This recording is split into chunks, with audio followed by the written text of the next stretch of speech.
Some bonds are forged in moonlight. Others are forged in blood. And some, the most dangerous ones, are forged in both. The night everything changed. The moon was wrong that night. Sera felt it before she saw it. A heaviness in the air. A pressure behind her sternum, like something ancient was pressing its thumb against her chest and whispering, "Pay attention." She ignored it. That was her first mistake. The second was walking home through Ashvale Forest alone. She knew the rules. Everyone in Coldridge did. You did not walk the forest after dark during Blood Moon Week.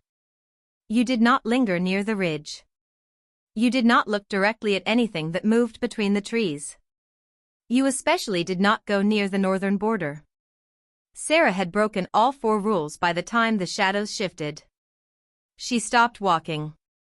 The forest had gone quiet in that specific way, not peaceful quiet, not nighttime quiet, but the kind of quiet that meant every living thing had chosen to hold its breath. Her heartbeat was loud in her own ears. She counted to 3. Then she ran. But she already knew, somewhere deep and instinctual and terrifyingly certain, that running would not save her. Because whatever was behind her wasn't chasing her. It was hurting her. The trees thinned. The path curved. And then the clearing opened up like a wound in the forest, silver-lit, wide, and already occupied. He stood in the center of it. 6'4", maybe more. Dark hair. Eyes that caught the moonlight and threw it back like mirrors. A stillness about him that was more dangerous than any movement, the stillness of something that had never needed to rush because nothing had ever gotten away. She knew who he was. Everyone knew who he was. Caelum Drav. Alpha of the Ashvale Pack. The most powerful werewolf on the continent. A man so feared that 3 rival packs had disbanded rather than face him in challenge. He was looking at her like she was inevitable. "I've been watching you," he said. His voice was low. It moved through the air differently than sound should. "For 3 weeks. Sera's throat closed. "You don't belong in this town," he continued, stepping forward once. "Just once. You don't belong to any pack. You carry no mark. No allegiance." He tilted his head. "That ends tonight."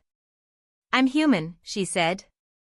The words came out steadier than she felt. "You can't mark a human." Something shifted in his expression. Not doubt. Something older than doubt. Something that looked almost like recognition. "You're not entirely human," he said softly. "And you already know that."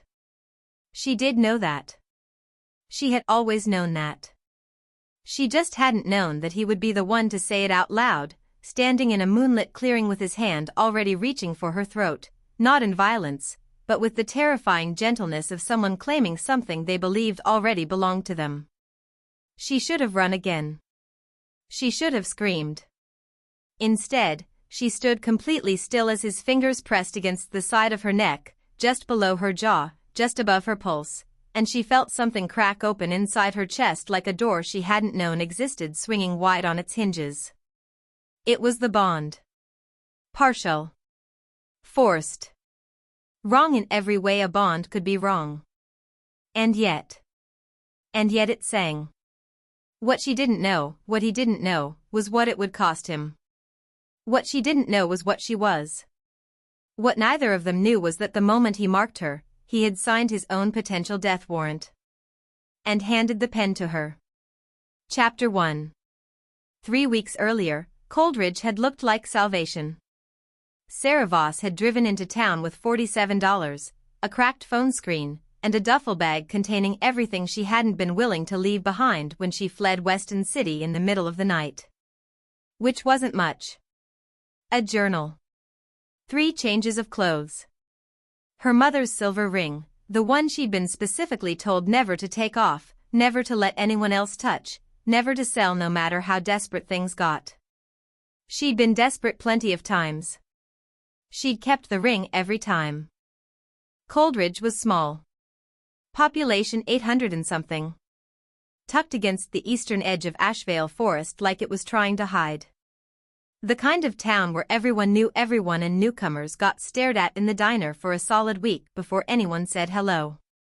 Sera was used to being stared at. She got a job at the diner. Got a room above the hardware store from a woman named Bet who asked no questions and charged fair rent. Got a routine: work, walk, sleep, repeat. She did not go into the forest. She was not stupid. But the forest, as it turned out, had opinions about that. It started small. Dreams she couldn't hold on to when she woke. A pull in her chest when she faced north, like a compass needle that had decided magnetic north was somewhere between the old pines and the ridge. Then the smell started. Pine and rain and something else, something warm and dark and distinctly male, that drifted through her open window on nights when the wind came from the wrong direction. She'd lie awake telling herself it was nothing. Just the woods. Just her overactive brain making patterns out of nothing. Then on the 14th night, she'd looked out her window at 2 in the morning. There was a figure at the tree lean. Still. Watching. Gone the second she blinked. She'd told herself it was a deer. She was a very good liar when she needed to be. By day, Coldridge felt normal enough. The diner was warm. The regulars were harmless and predictable. A man named Greer always ordered black coffee and eggs. A woman named Dot came in every Thursday for pie and stayed 3 hours. And then there was Lena. Lena Ashford, who worked the counter beside Sera and had the kind of easy confidence that came from belonging somewhere completely. She was 24, werewolf, and utterly unbothered about either of those facts. You can always tell the new humans, Lena said on Sera's second day, sliding onto a stool during break. They either stare at us too much or won't look at all. Which am I doing? Sera asked. Lena studied her. Neither. That's weird. She tilted her head. What are you? Human, Sera said. Lena smiled, slow and thoughtful. Sure, she said, in the tone of someone who had decided not to push yet. They became something close to friends over the following days. Lena was the one who explained the pack dynamics. Ashvale Pack controlled this territory. The Alpha had held power for 4 years, since he'd taken it from the previous Alpha at 23, a challenge fight that was, according to Lena, not something you described to people who liked sleeping at night. Is he cruel? Sera asked once, not looking up from the coffee she was pouring. Lena was quiet for a moment. He's not unnecessarily cruel, she said carefully. But he believes the pack comes first. He believes in order. In strength. Another pause. He doesn't like loose ends. What's a loose end? Someone who doesn't fit neatly into the structure. Lena glanced toward the window, toward the tree line, Sera noticed. An unaffiliated supernatural in his territory? That would definitely count. Sera said nothing. Lena lowered her voice. He already knows you're here, Sera. He knew within 48 hours of you arriving. That's just how it works.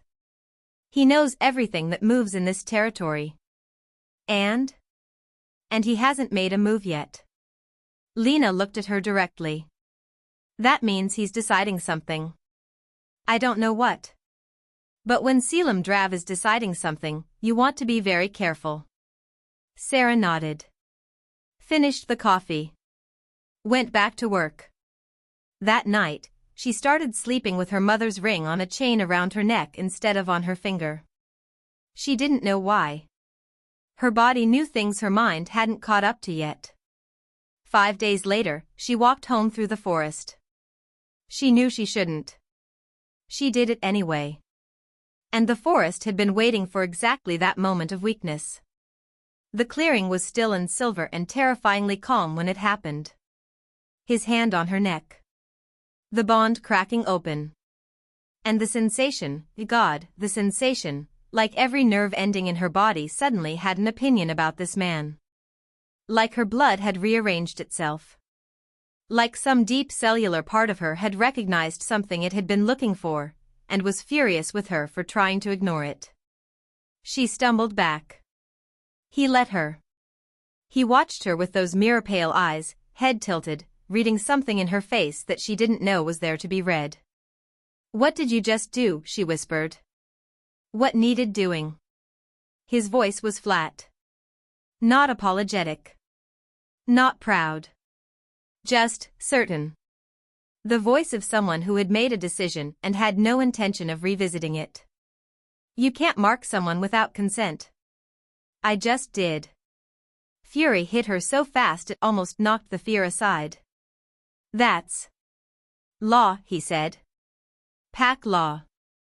You were an unaffiliated supernatural in my territory. You were a vulnerability.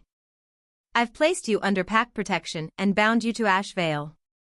He met her eyes. "This is not a discussion." She stared at him. The bond hummed between them, warm and infuriating, and there. "You don't even know my name," she said. Something moved across his face. Too fast to catch.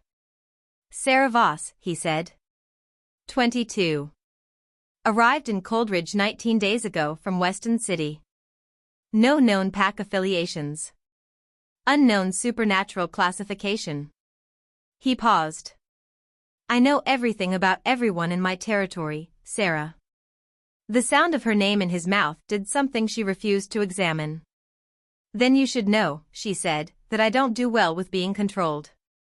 Most people don't." He turned, already walking toward the trees. That stops mattering after a while. She wanted to throw something at the back of his head. She didn't, because she suspected he'd catch it. "What happens now?" she called after him. He stopped but didn't turn.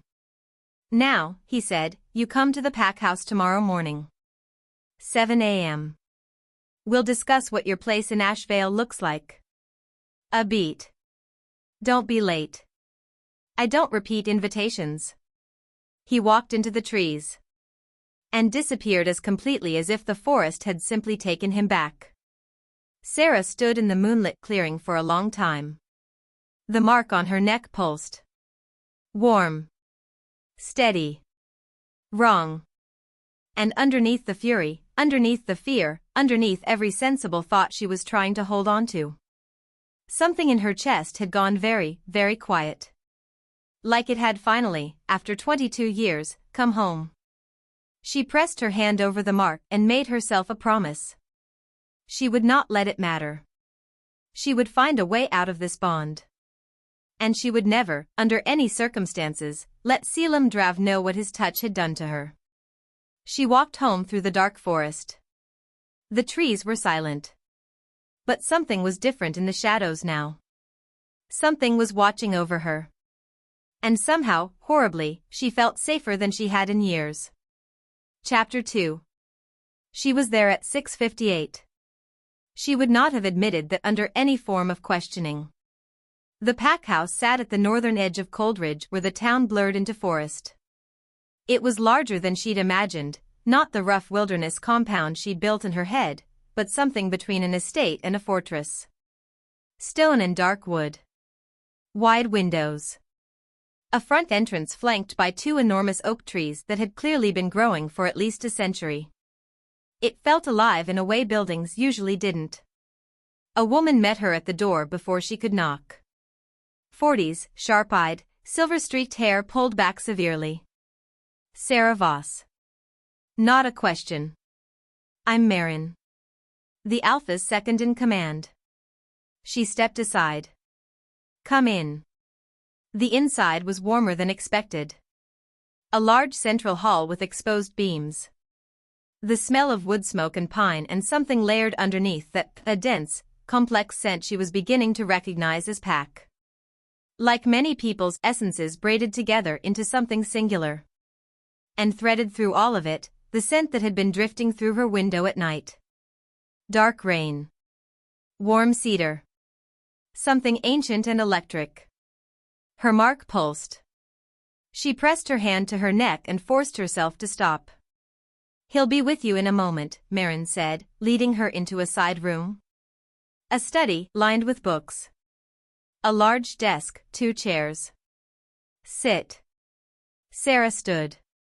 Marin's mouth curved very slightly. Fair enough. She left. Sera examined the room. The books were a mix: pack law, territorial histories, what looked like ancient texts with no legible titles on the spines. On the desk, a single framed photograph. A woman with Caelum's sharp jaw and pale eyes, arm around a teenage boy who hadn't yet grown into the weight of himself. His mother, maybe. He looked softer in the photo. Not less dangerous, just younger in his danger. She was still looking at it when the door opened. He filled the frame the same way he'd filled the clearing, completely, without effort, without needing to announce himself. Just suddenly, overwhelmingly present. He was wearing dark clothing. Simple. No indication of his status except the way the room shifted slightly when he entered, like even the air rearranged itself around him. He looked at her standing instead of sitting. He didn't comment on it.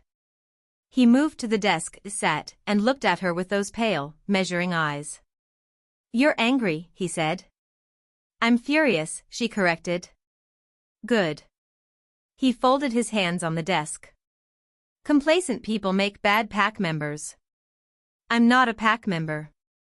You forced a bond on me without my. You're an unregistered supernatural living in my territory." His voice didn't rise. Didn't sharpen. It stayed entirely, infuriatingly level. Under Ashvale law, under continental supernatural law, I had not only the right but the obligation to either bind you or expel you. He met her eyes. "I chose the more generous option. You chose the option that gave you more control." Something moved in his expression. "Those aren't mutually exclusive."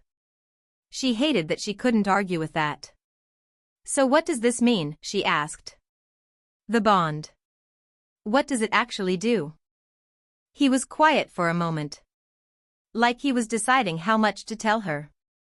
"It means you're under pack protection. No supernatural from another territory can touch you without answering to Ashvale." He paused. "It means I'll know if you're in danger. I'll feel it."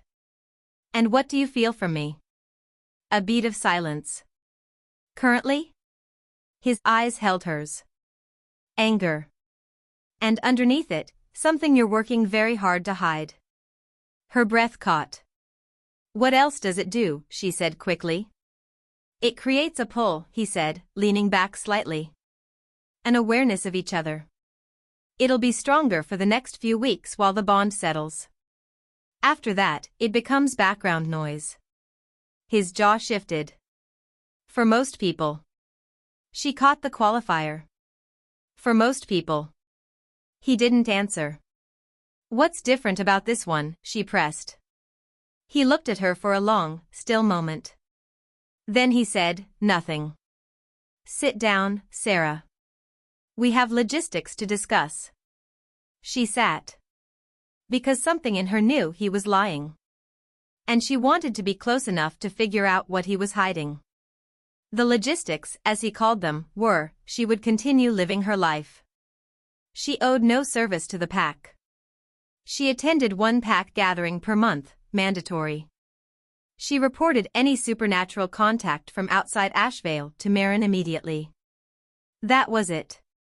She'd expected worse. She was almost suspicious of how straightforward it sounded.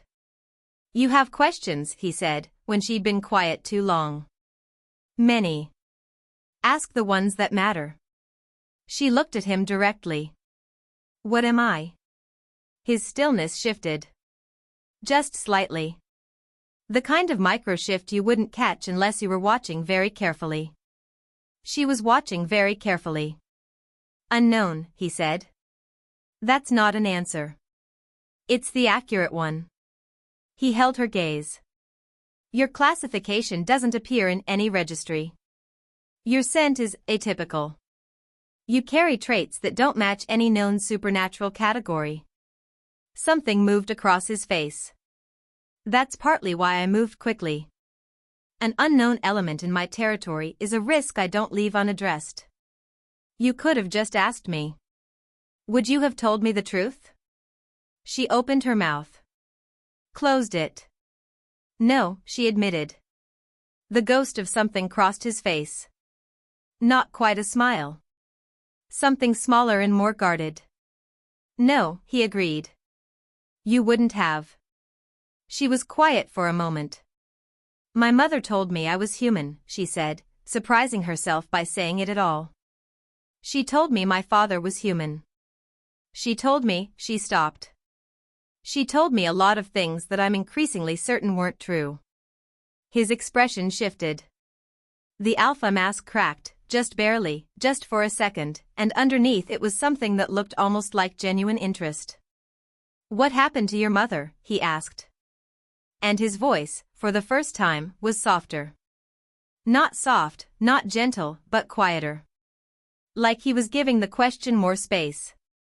Sera's throat tightened. She died, she said. 2 years ago. I don't know how. The official report said heart failure. She was 41 and had never been sick a day in her life.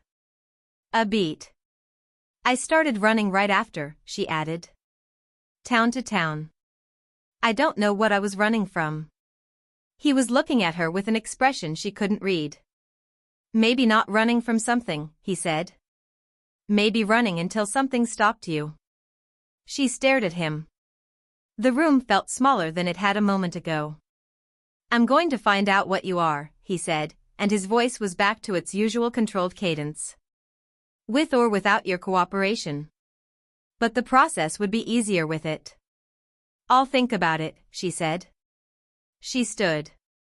He stood. They were closer than the desk should have allowed for somehow. Or maybe she'd leaned forward. She wasn't sure. His scent hit her fully, a cedar, rain, electric heat, and the mark on her neck went warm in a way she felt all the way down her spine. She stepped back. Tomorrow, she said.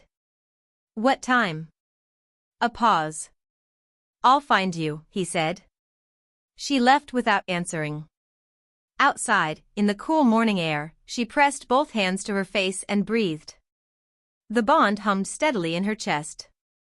And she realized, with a lurch of something between dread and anticipation, that for the first time since her mother died, she hadn't felt alone in a room.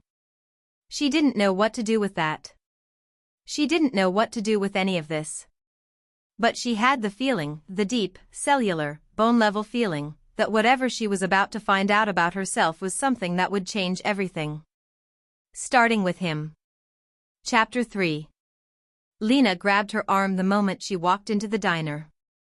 Outside. Now. It was not a request. They stood behind the building in the narrow alley that smelled like coffee grounds and cold concrete. Lena's eyes were doing the thing Sera had noticed in particularly emotional werewolves, cycling between their human color and something brighter, something with a different kind of light in it. She was scared. That, more than anything, made Sera's stomach drop. He marked you, Lena said. It wasn't accusatory. It was raw. Like she was reporting a car crash. How do you know that? The whole pack knows. He told them this morning at the 5 a.m. meeting. He announced it. Lena shook her head slowly. Caelum hasn't marked anyone in 4 years. Not since, she stopped. Since what? Lena looked at her. Something calculating in it. You don't know the story. I've been in town 3 weeks. A pause. Then Lena pulled her further from the diner door. Lower voice. 4 years ago, when he took the alpha position, there was a mate. His fated mate, fully recognized, bonded, everything. Her name was Vera. She was from another pack. Sera kept her expression neutral. What happened? She died, Lena said. 3 months after the bonding. No one knows exactly how. The official story is an accident. She went into the forest and didn't come back. Lena's jaw tightened. The unofficial story has about 6 different versions, and none of them are good. And since then, he's marked no one? Since then, he runs the pack like a machine. Lena's eyes settled on the mark at Sera's neck. No emotional involvement. No softness. Just structure. Power. Control. She exhaled. Which is why everyone's losing their mind right now. Because you clearly aren't his fated mate, that bond would be different, but he marked you anyway. Voluntarily. Deliberately. He said it was about territory management. I'm sure he believes that. Lena's voice was gentle and deeply unconvinced. I'm sure that's what he told himself. She met Sera's eyes. Does it feel like territory management to you? Sera said nothing. Which was an answer. Lena nodded slowly. Be careful, Sera. I mean that. Whatever he's decided about you, whatever this is, the pack is going to have opinions. There are people close to him who are not going to be happy about this. Who? His beta. Marcus. Lena hesitated. And a woman named Daria. She's wanted that position for a very long time. The mate position. She's made it obvious. Another pause. She's also genuinely terrifying. Wonderful. Anything else? Sera said. Lena looked like she was considering whether to add one more thing. She added it. My grandmother wants to meet you. Sera blinked. Why? Because she's 104 years old and she's seen things none of us have, and when I described your scent to her this morning she went very quiet for a very long time and then she said, Lena paused, seeming to choose her words. She said bring her to me before the Alpha figures out what he's done. The hair on Sera's arms stood up. When? Sera asked. Tonight, Lena said. Before dark. Lena's grandmother lived at the far edge of town in a house that looked like it had decided to become part of the garden and the garden had agreed enthusiastically. Wildflowers grown up the side. Moss on the stone steps. A smell of herbs and something older coming through the cracked window. Her name was Hessa. She was seated when they came in. Small and bowed with age, wrapped in a gray shawl, but her eyes were absolutely, startlingly alert. The sharpest eyes Sera had ever encountered. The kind of eyes that had been watching things for so long they'd gotten very good at seeing. She looked at Sera the moment she walked in. Her expression didn't change. But something in her stillness shifted. The kind of shift that meant recognition. Sera felt it again, that cellular thing, that deep knowledge in the body that the mind hadn't approved yet. Sit, Hessa said. They sat. Hessa looked at Sera for a long, wordless moment. Her nostrils flared slightly, even at 104, the werewolf senses persisted. Give me your hand, she said. Sera extended it. The old woman took it. Her grip was stronger than it should have been. She turned Sera's hand over, examined the palm, then looked up. Take off the ring, she said. Sera's hand curled instinctively. I don't. The silver ring on the chain at your neck. Hessa's voice was not unkind, but it left no room. Take it off. Slowly, Sera reached up. Unclasped the chain. Held the ring in her palm. Hessa looked at it. Then she made a sound, low, private, like someone finally receiving confirmation of something they'd been uncertain about for a very long time. I knew your mother, she said. The air left Sera's lungs. What? Not well. We met once, at a gathering, many years before you were born. Hessa met her eyes. I knew her by her scent. I know yours for the same reason. She paused. Your mother was not human, child. I know, Sera whispered. Do you know what she was? Silence. No, Sera admitted. Hessa leaned back. The ring. Do you know where it came from? She never said. She just said never take it off. The old woman nodded slowly. Silver suppresses certain signatures. Keeps them quiet. Keeps them hidden. Her eyes held Sera's. Your mother kept it on you as a child, yes? Before you could wear it yourself? Sera thought of a vague early memory. A small ring on a bracelet at her wrist.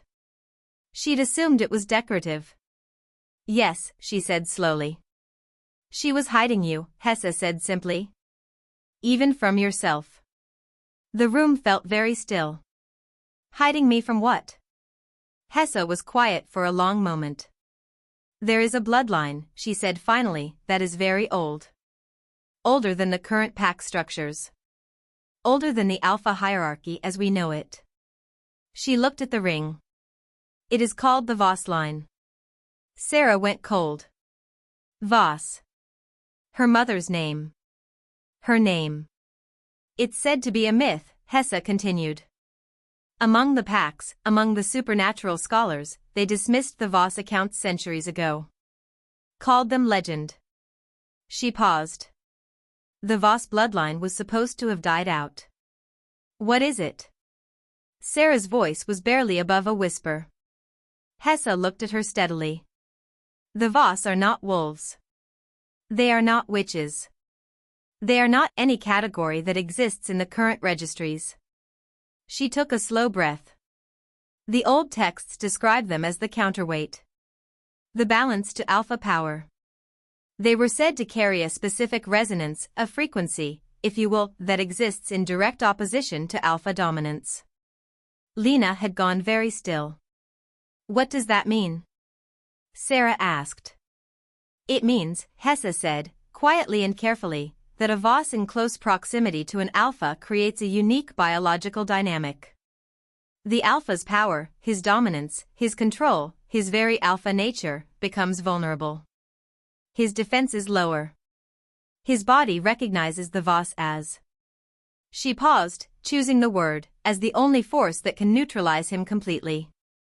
The silence stretched. Sera felt the words land one by one. Neutralize. Alpha. Are you saying, Sera said, slowly, that I could? The old texts say a Voss can unmake an alpha, Hessa said. Not through violence. Not through weapons. Through the bond itself. Her eyes were very serious. A deep enough bond between an alpha and a Voss creates a channel. And through that channel, the Voss has access to the alpha's power at its source. She paused. She can diminish it. Redirect it. Another pause. Destroy it, she said. The word sat in the room like a stone dropped into still water. That's impossible, Sera said. And yet Caelum Drav marked you last night, Hessa said simply. And you didn't fight it. And the bond formed more completely in one night than most bonds form in a month. She looked at her steadily. Does it feel impossible? It didn't. That was the problem. It felt like finally, after 22 years of not understanding herself, someone had handed her a map of her own terrain. Even a terrifying map was better than no map. He doesn't know, Sera said. No, Hessa said. He doesn't. And when he finds out, she stopped. When he finds out what happens? Hessa was quiet for a long moment. He will either try to break the bond immediately, she said, or he will make the bond deeper. Her eyes were unreadable. Because the only protection an alpha has against a Voss is a complete bond. A full mating bond. If it's fully completed, she paused. The Voss loses the ability to harm the alpha. And the alpha becomes the most powerful he will ever be. She held Sera's gaze. It becomes a shared strength instead of a one-sided vulnerability. So he'd want to complete it, Sera said slowly. Not because of feelings. Because it's self-preservation. Yes. And until then, I could. Until then, Hessa said, you are the most dangerous thing in his territory.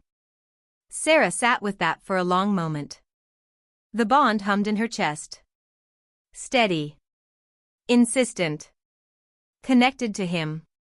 She thought about the clearing. His hand on her neck.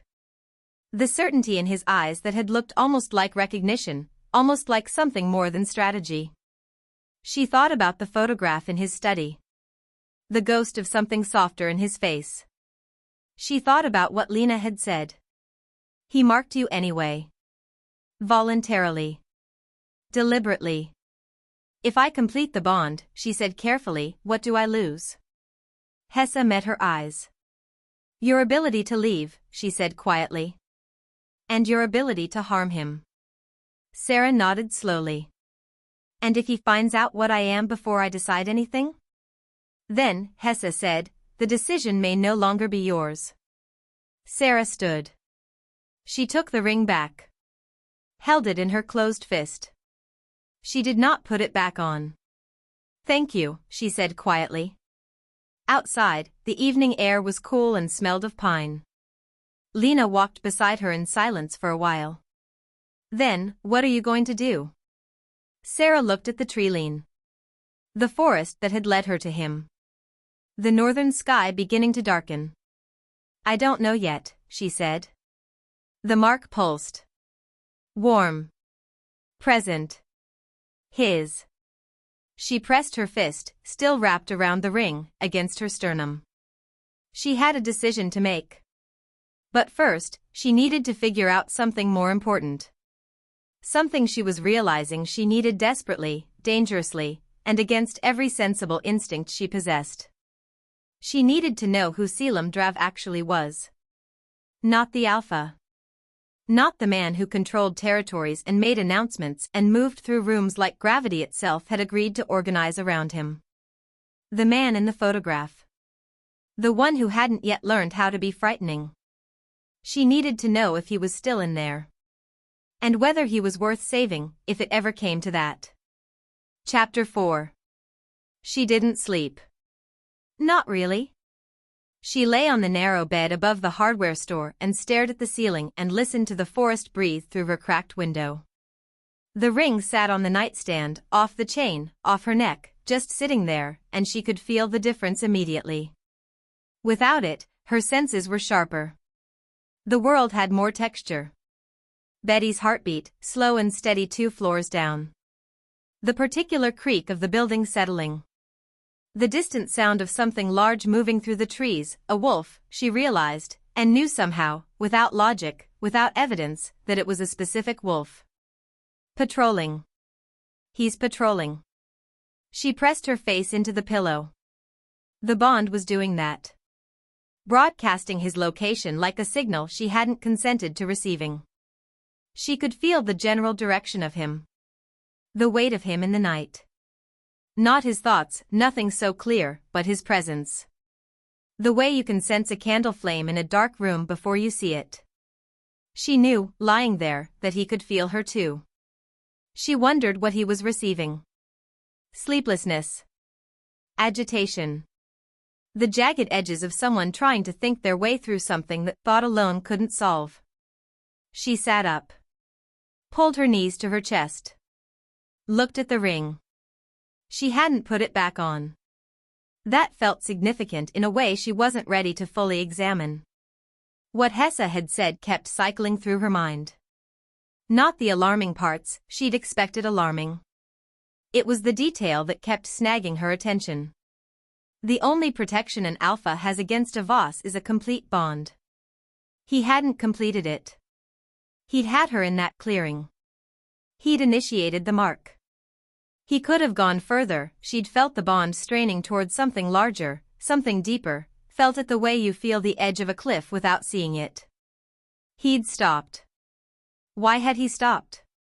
If he'd known what she was, if he'd had any idea, he would have pushed for completion immediately.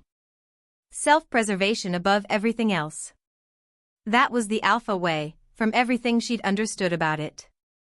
So he didn't know. He'd done it for the reason he stated, territory management. Obligation. Control. And yet he'd patrolled her building at, she checked, 2 in the morning.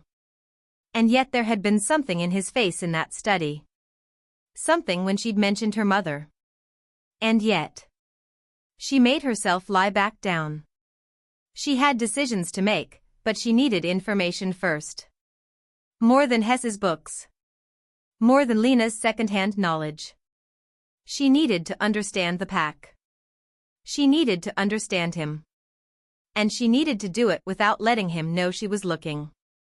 The morning came gray and cold with rain that hadn't decided whether to commit. She dressed. Didn't put the ring on. Went to work. The diner was different now. Subtly, carefully different, but different. The pack members who came in for breakfast looked at her with a new attention. Some curious. Some calculating. A few with something colder that she filed away. She smiled. Poured coffee. Treated it like a normal morning. At 9:45, Marcus came in. She knew who he was immediately, not because she'd seen him before but because of the way the room shifted.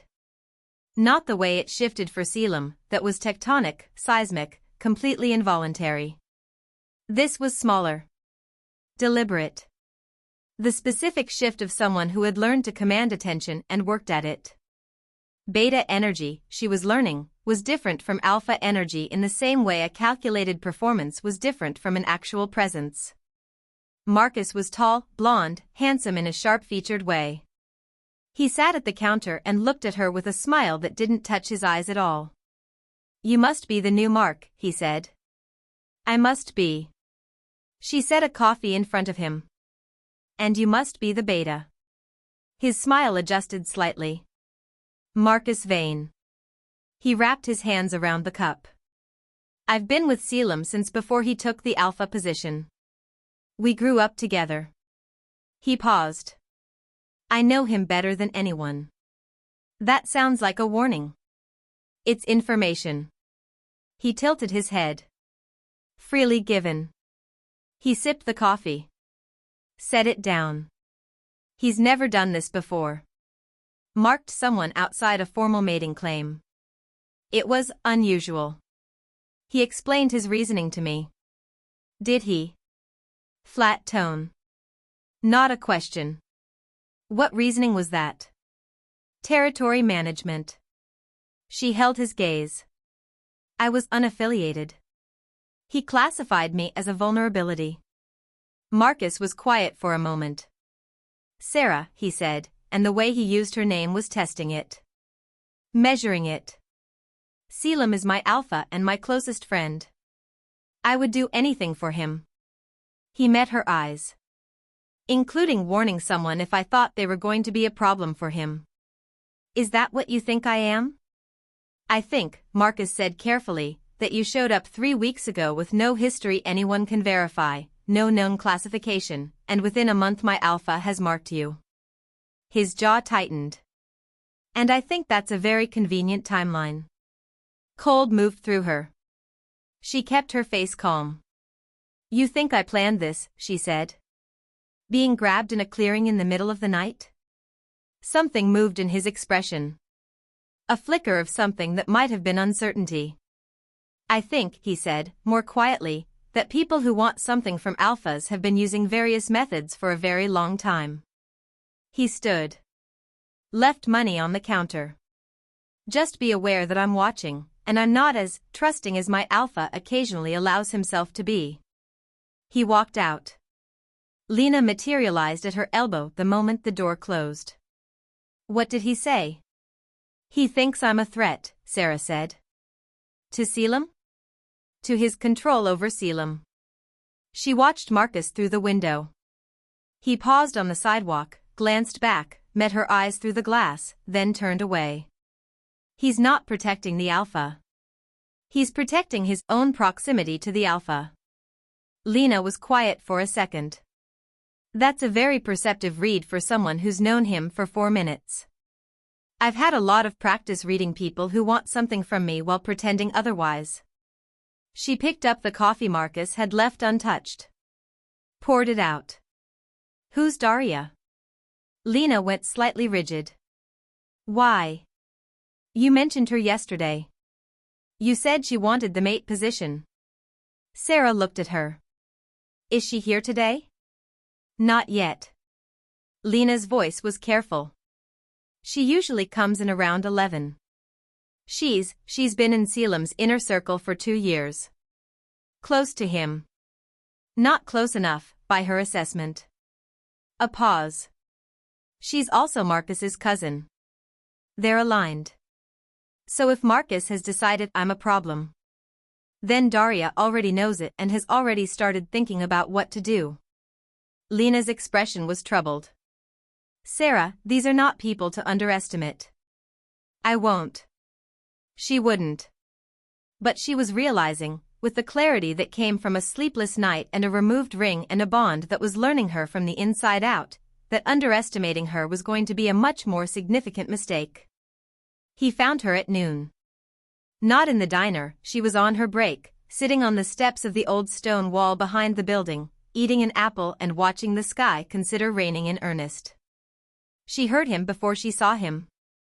Not footsteps, he was almost entirely silent, but the bond. The signal sharpening as the distance between them closed. She didn't look up when he sat beside her. He sat like he owned the wall. Like he owned the street and the sky and probably had some claim on the apple she was eating. He said nothing for a moment. She offered him the apple. He looked at it. Took it. Bit. Handed it back. The small ordinariness of it was, somehow, the most disarming thing he'd done so far. How did you sleep? He said. Poorly. She looked at the sky. You were close. Around 2. A pause. You felt that? Yes. Another pause. I was checking the perimeter. His voice was neutral. Routine patrol. Of the hardware store? Silence. She almost smiled. The bond is stronger than expected, he said finally, and his voice had a quality she hadn't heard in it before, something reluctant, something that cost him a small amount to say. For both of us. Yes, she agreed. It'll settle. She looked at him then. Directly. He met her eyes without flinching. Up close, in daylight, he was relentless to look at. Not in a simple way. Not just the physical fact of him, which was considerable. But the weight of him. The density. Like he contained more mass than the space he occupied should allow for. His eyes were gray-pale in daylight. Almost silver. And they were doing that thing again, reading her. Seeing something in her that she couldn't identify. Marcus came to see me this morning, she said. His jaw tightened fractionally. I know. You know what he said? I know Marcus, he said. Flat. Not an apology. He thinks I'm using you. Caelum's gaze dropped to the apple in her hand, then back up. Are you? No. She held his gaze. Are you using me? The question landed. He was quiet for long enough that it became its own kind of answer. I made a decision, he said finally, that was strategically correct. That's not what I asked. His eyes held hers. No, he said. It wasn't. The honesty of it, unguarded, unpolished, not what she'd expected, hid her somewhere behind her sternum. I want to know about Vera, she said. All the small openings in him closed at once. It was something to watch. Like a house shutting its windows before a storm. That's not relevant? She kept her voice gentle. Maybe not. But you brought up my mother yesterday without me asking. You told me you'd been watching me for 3 weeks. You know my history. She held his gaze. I'd like to know some of yours. He looked at her for a long, still moment. She died, he said. Short. Sharp. I know. Lena told me. Then you know enough. I know the shape of it, she said. I don't know how it changed you. Something moved across his face. Deep and fast and gone. It didn't change me. His voice had no give in it. It defined me. Silence. She understood that. More than he could know. My mother's death defined me too, she said quietly. In ways I'm still figuring out. He looked at her. And for a single, suspended moment, the Alpha armor was just gone. Not stripped away, not broken. Just absent. Like he'd set it down, briefly, without meaning to. She saw him in it. The actual person. Tired, maybe. Carrying something enormous. Not used to anyone looking directly at it without flinching. Then it was back. He stood. There's a pack gathering Friday evening, he said. I'll send Marin to walk you through what's expected. I'll be there. He stepped off the wall. Paused. The ring, he said, without looking back. Her hand went involuntarily to her neck. You bear now, without the chain. What about it, she said carefully. You're not wearing it today. His voice was measured, and under the measure, something intent. Your signature is different without it. He finally glanced over his shoulder. Stronger. She said nothing. Be careful, he said. And she couldn't tell if it was a warning about the world, or about him. He walked away. The bond hummed his direction for a long time after he was out of sight. She sat with her apple and her decision and the ring still in her pocket. Her signature was stronger without it. And he'd felt the difference immediately. She had maybe days before he figured out the shape of what she was. She needed to move faster. She just needed to figure out, toward what? Chapter 5. Friday came with a full moon that looked almost offensively bright.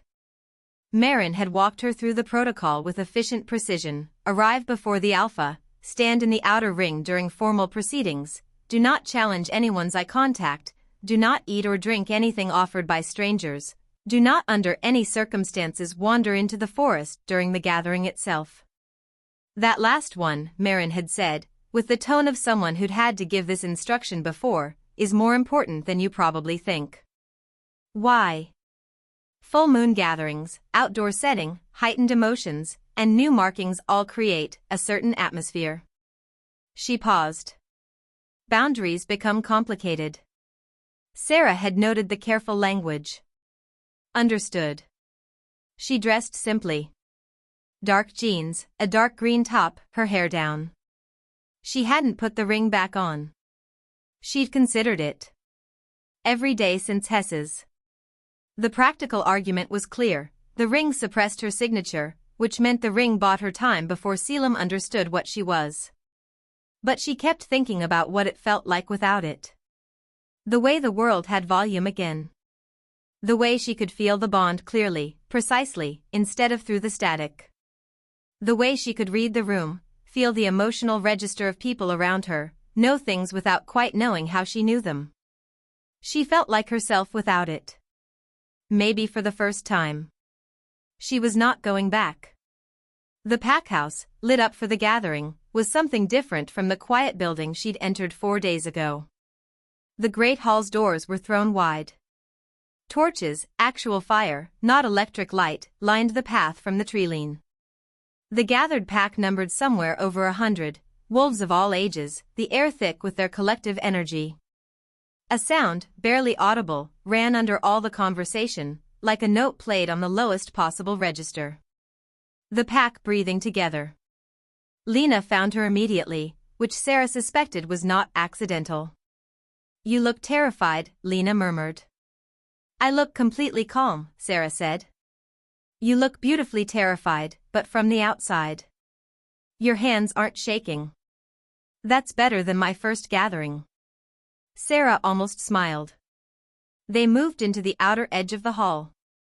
The gathering was organized in a way that was clearly traditional, a large open center space, the inner ring reserved for senior pack members and the Alpha's direct circle, the outer ring for everyone else.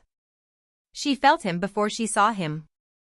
The bond, now fully familiar with its own signal, sharpened.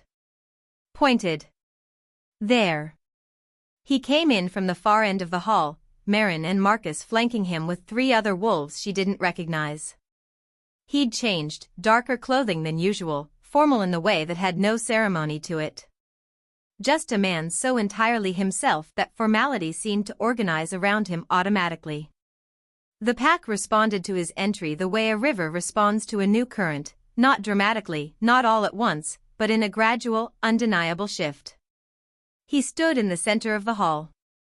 His eyes found her immediately. She held the look. Good, she thought she felt him say, through the bond, not in words, not quite, but in a distinct sense of something relaxing by a small degree. He'd been checking she was there. She filed that away. The proceedings were formal and she understood perhaps half of them, territorial reports she didn't have context for, internal pack decisions she lacked background on. She watched faces instead. Marcus, standing at Caelum's right, controlled and contained with the occasional dart of his eyes toward her. Marin, absorbing everything without expression. And then, on the Alpha's left, a woman she hadn't seen before. She didn't need to be told. Daria. Tall. Dark-haired, not dark like Caelum's dark, hers was polished, deliberate. Sharp, striking features. She wore her confidence like armor, like it had been specifically fitted. She stood close to Caelum, not touching, but calibrated. Positioned. And she was watching Sera. Not with hostility. That would have been manageable. With assessment. The careful, professional attention of someone who was very good at identifying threats.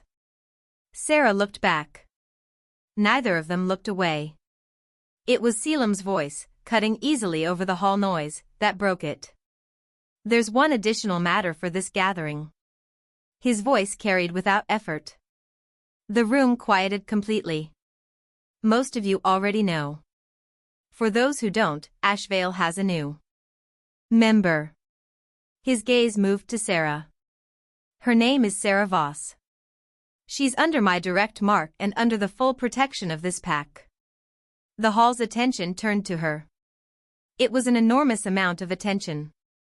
She did not flinch. Something almost imperceptible shifted in Caelum's expression. She is to be treated with the same courtesy and protection you would extend to any pack member under my mark. His voice hardened just slightly at the last few words. Any question about that status goes through me. Direct. Clear. Unmistakable. It should have felt impersonal. A logistics statement. The same way he described it in his study. But he hadn't needed to phrase it quite that way. Any question about that status goes through me. Daria's attention hadn't moved from Sera's face. After the formal portion dissolved into something more social, Sera moved through the hall with Lena, getting bearings. People introduced themselves with varying degrees of warmth. Some were genuinely welcoming, she was the Alpha's mark, and pack loyalty ran deep. Others were careful, waiting to understand what she was before committing to a position. A fair response. She was doing the same thing. She was at the edge of the hall, holding a glass of water she hadn't drunk, when Daria appeared. Not approached, appeared. One moment not there, one moment directly beside her. Sera. Her voice was warm and entirely controlled. I've been looking forward to this. Have you? Sera turned to face her fully. Daria was even more striking up close. She smelled of cedar and something metallic, iron, maybe, and her eyes were dark and very clear.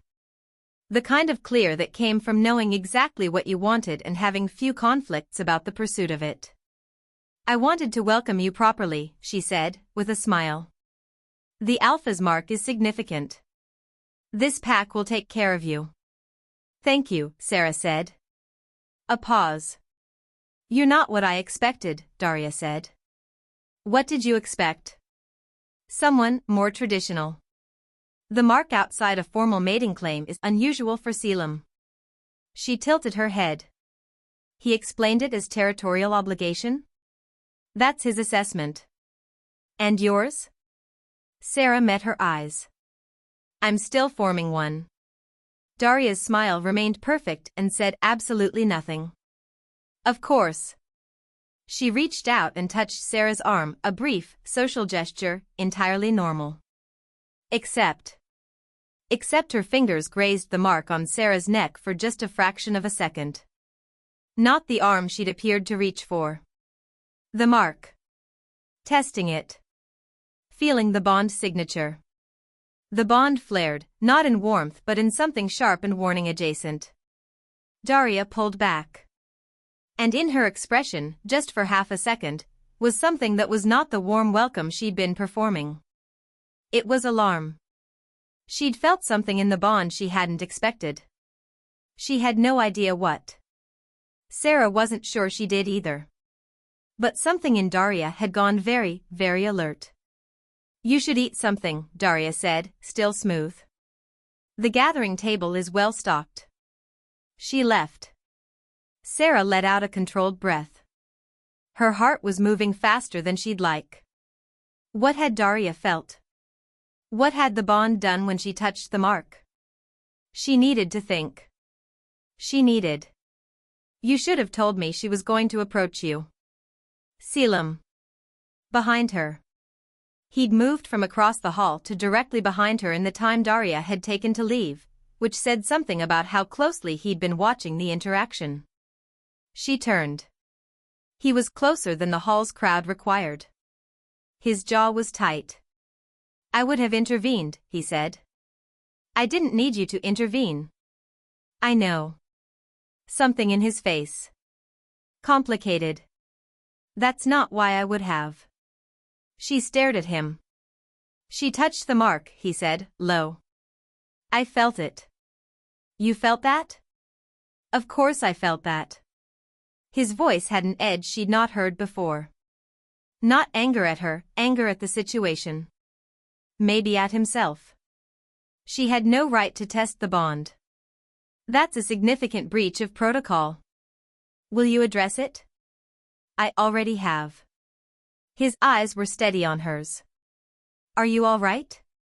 The question, quiet and stripped of performance, landed differently than anything else he'd said. She made herself hold the practical distance. I'm fine. She paused. She felt something in the bond she didn't expect. His expression shifted. Careful. What do you mean? When she touched the mark, the bond reacted. In a way that alarmed her. She held his gaze. Did you feel that? A pause. Yes, he said. Do you know what it was? He was quiet for a moment that was too long and too controlled to be simply not knowing the answer. No, he said. He was lying. Not completely, the bond, she realized with a start, was translating something. Not his thoughts. Not his words. But his certainty.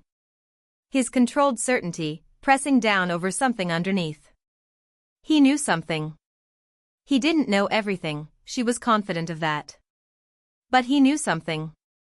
And he'd decided not to tell her yet. She filed it. Said nothing. I need some air, she said. I'll come.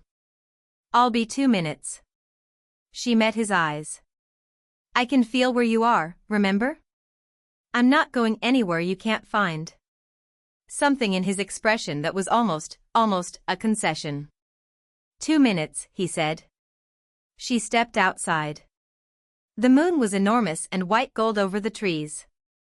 The air was cold and clean and smelled of pine and earth and distant rain. The bond hummed its direction through the wall behind her. She stood in the cold and let herself feel, for 2 minutes, the full weight of what she was in. A forced bond. A hidden nature. An alpha who lied with perfect stillness. A beta who watched her like a variable. A woman who'd tested the mark of a bond that wasn't hers. And underneath all of it, terrifyingly, the way the bond felt when he'd said, "That's not why I would have." She needed more information. She needed more time. She needed a sound. Not from inside. From the trees. She went still. Something was at the tree lean. The shape of something large, crouched between two pines, absolutely motionless. Not a pack wolf.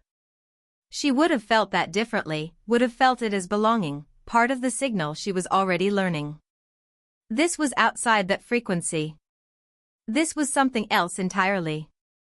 It was watching her. She held its gaze, she could feel it even if she couldn't fully see it, and felt something cold run from her nape to her lower spine. You are not the only one who has been looking for you, she seemed to hear, in the wordless way the bond sometimes communicated. But this was not the bond. This was older. This was something that had known what she was long before tonight. It turned.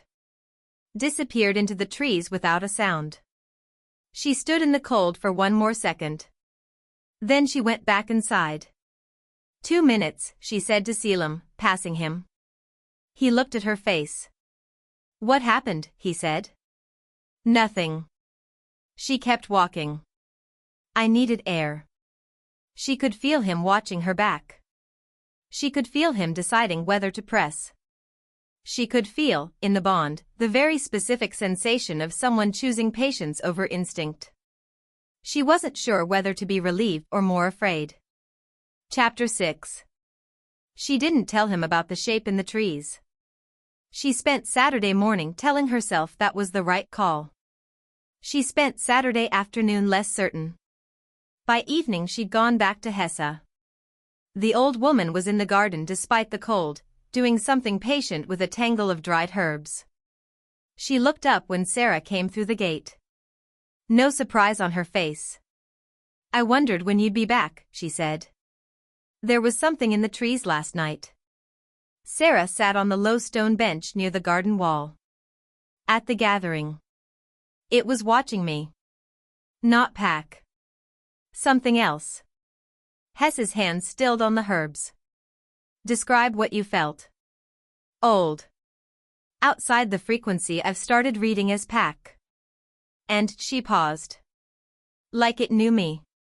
Or knew what I am. Before I do. The old woman set down the herbs.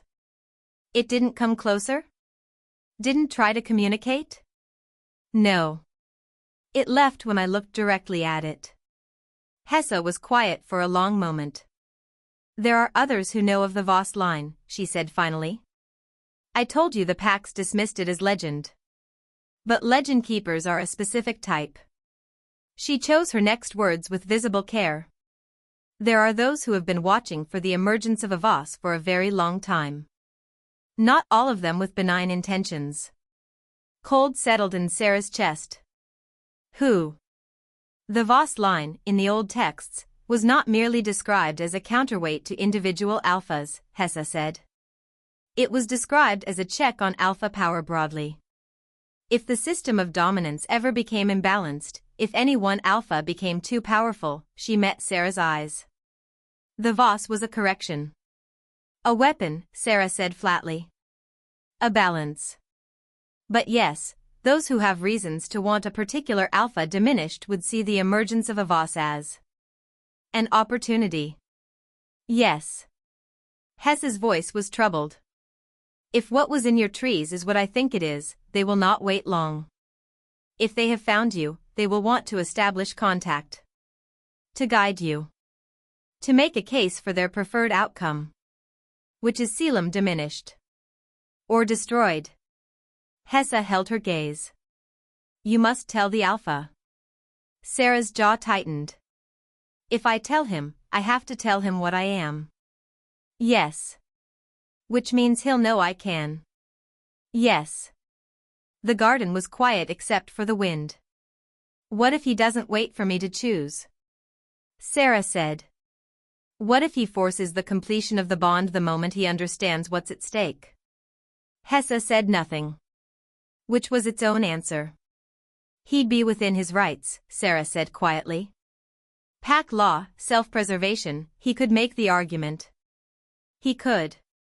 She looked at the sky. She thought about 2 minutes of cold air and a shape in the trees. She thought about that's not why I would have. She thought about him sitting on a stone wall eating half her apple in the gray morning like something approaching a normal person. She thought about Vera. He lost his mate, she said. And then he built everything on control.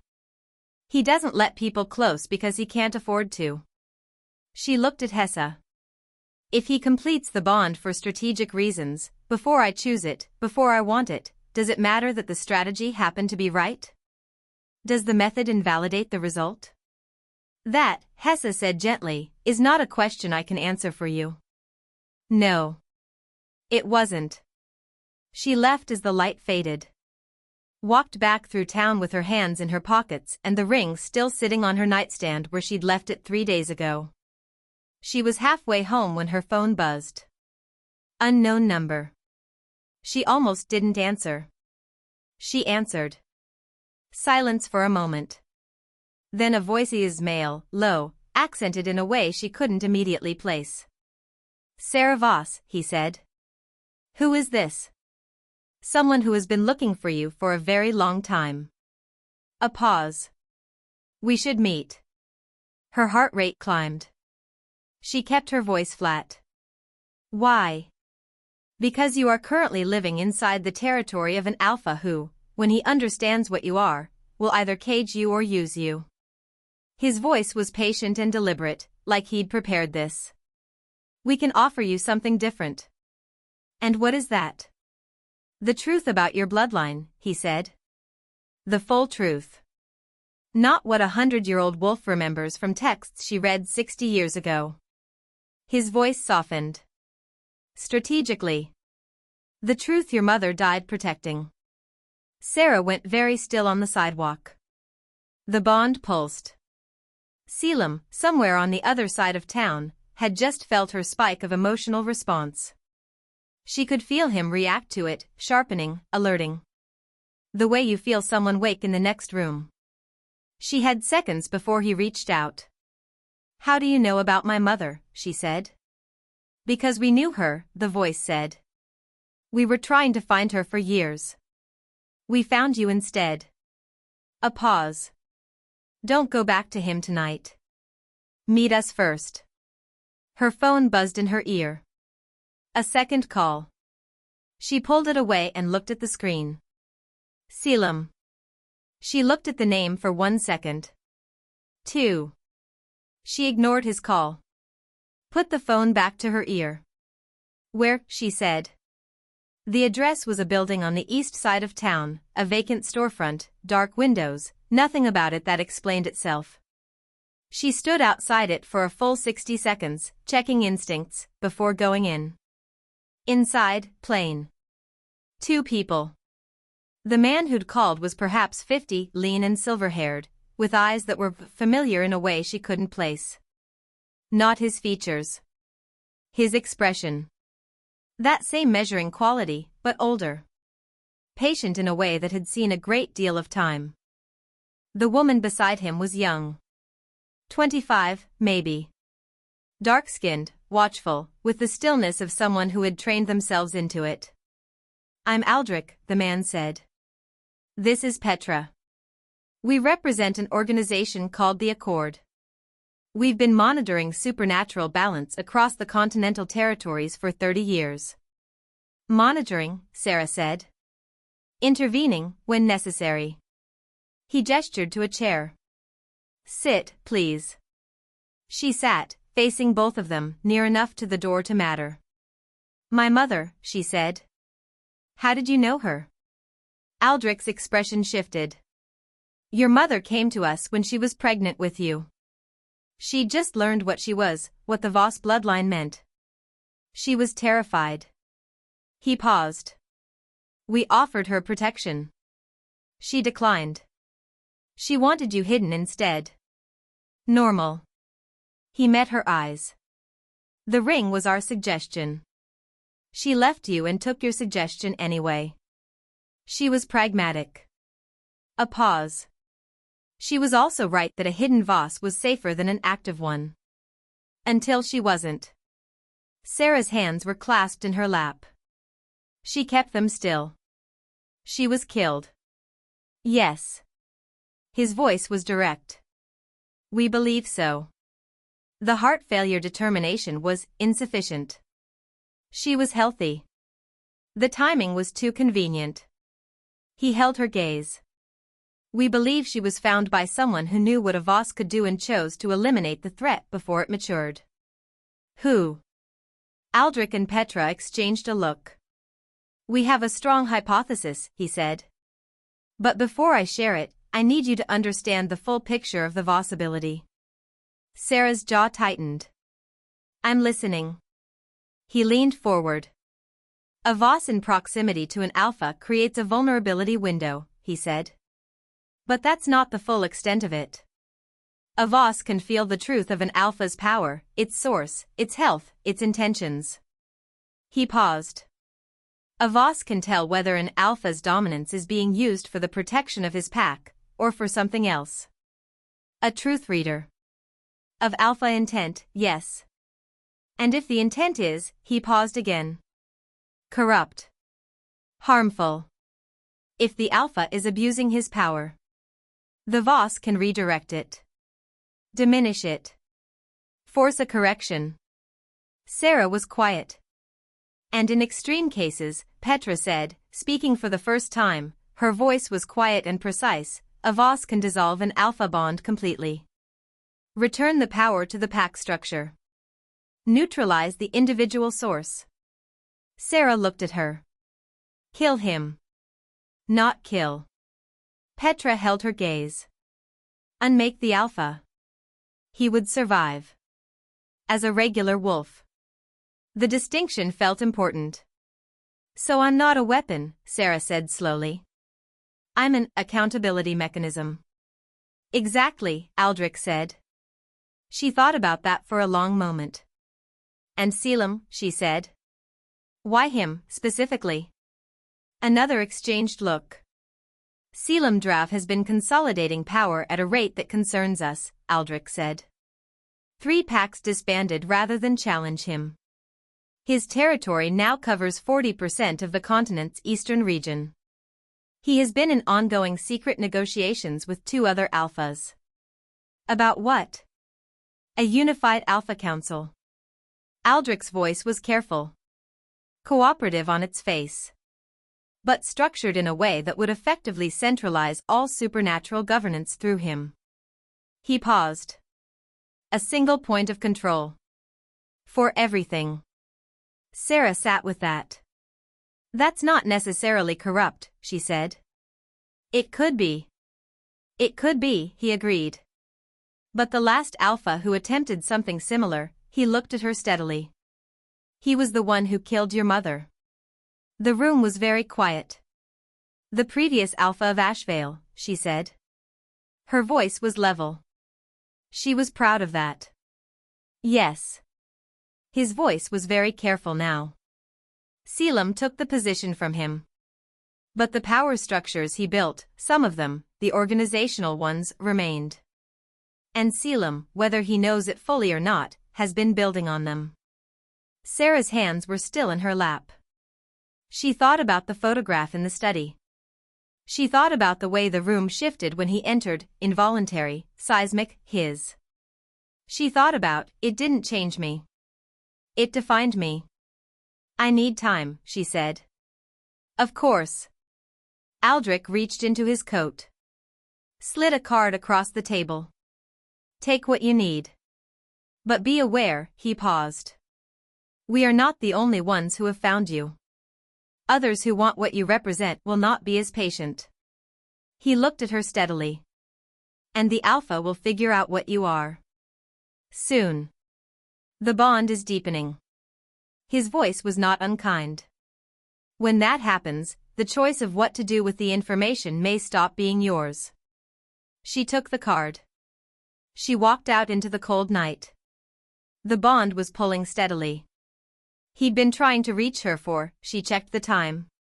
40 minutes. She walked toward the pull. He was waiting at the corner of the next street over. Not outside her building. Not dramatic. Just standing on the corner like someone who'd walked far enough to make a point and then stopped himself from going further. He looked at her. She looked at him. I felt your call. She stopped in front of him. I wasn't in danger. You had a fear spike. His voice was controlled and tight in a way that was telling. I felt it. It passed. Where were you? She held his gaze. She made the decision in that moment. Not the whole truth, not yet. But not a full lie. I had a meeting, she said. With people who have information about my bloodline. His eyes sharpened. What people? I'm still evaluating them. Sera Caelum. She said his name and watched it land. She hadn't used his name before, she realized. Not directly. I have spent 22 years not knowing what I am. People who claim to know are going to get my attention. That's not negotiable. He was looking at her with an intensity that was nearly physical. Did they try to work against the pack, he said. She thought of Aldrich's careful words. His hypothesis. The information she didn't yet know was true. They raised concerns, she said. I'm evaluating those too. Concerns about power structures. She held his gaze. About consolidation. A very long moment. Who were they, he said. I'll tell you when I know if I trust them. She met his eyes. The same way you'll tell me what you think the bond reaction meant when Daria touched the mark. When you decide you trust me enough. The air between them was charged and entirely still. He stared at her. She stared back. You're not afraid of me, he said. Not surprised. Not accusing. Just noting it. I'm a lot of things when it comes to you, she said honestly. Afraid isn't the primary one.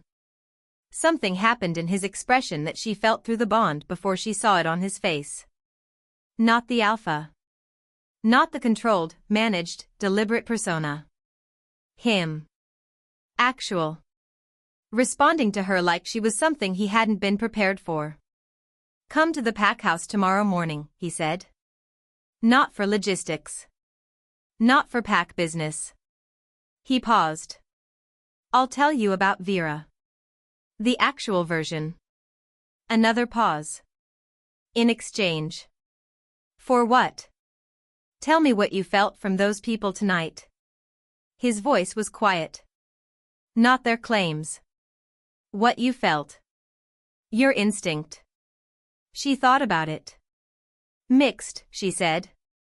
Genuine on some parts. Performing on others. Something they weren't saying. She paused. But the things they said about my mother, I believe those were true. He nodded slowly. 9 a.m., he said. He turned to walk back toward the pack house. Caelum. She heard herself say it before deciding to. He stopped. Are you building a council? She asked.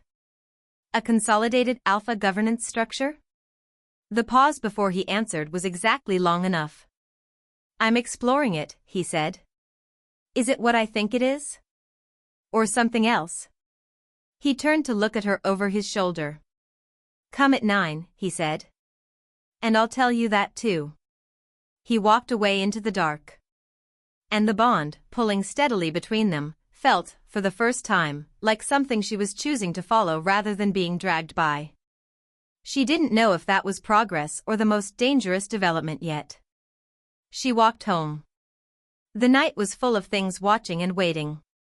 She kept walking anyway. Chapter 7.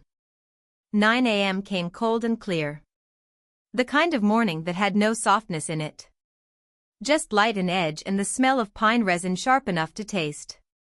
Sera walked to the pack house with her hands in her pockets and the ring still on her nightstand where it had been for 4 days. She wasn't counting. She was absolutely counting. Marin met her at the door.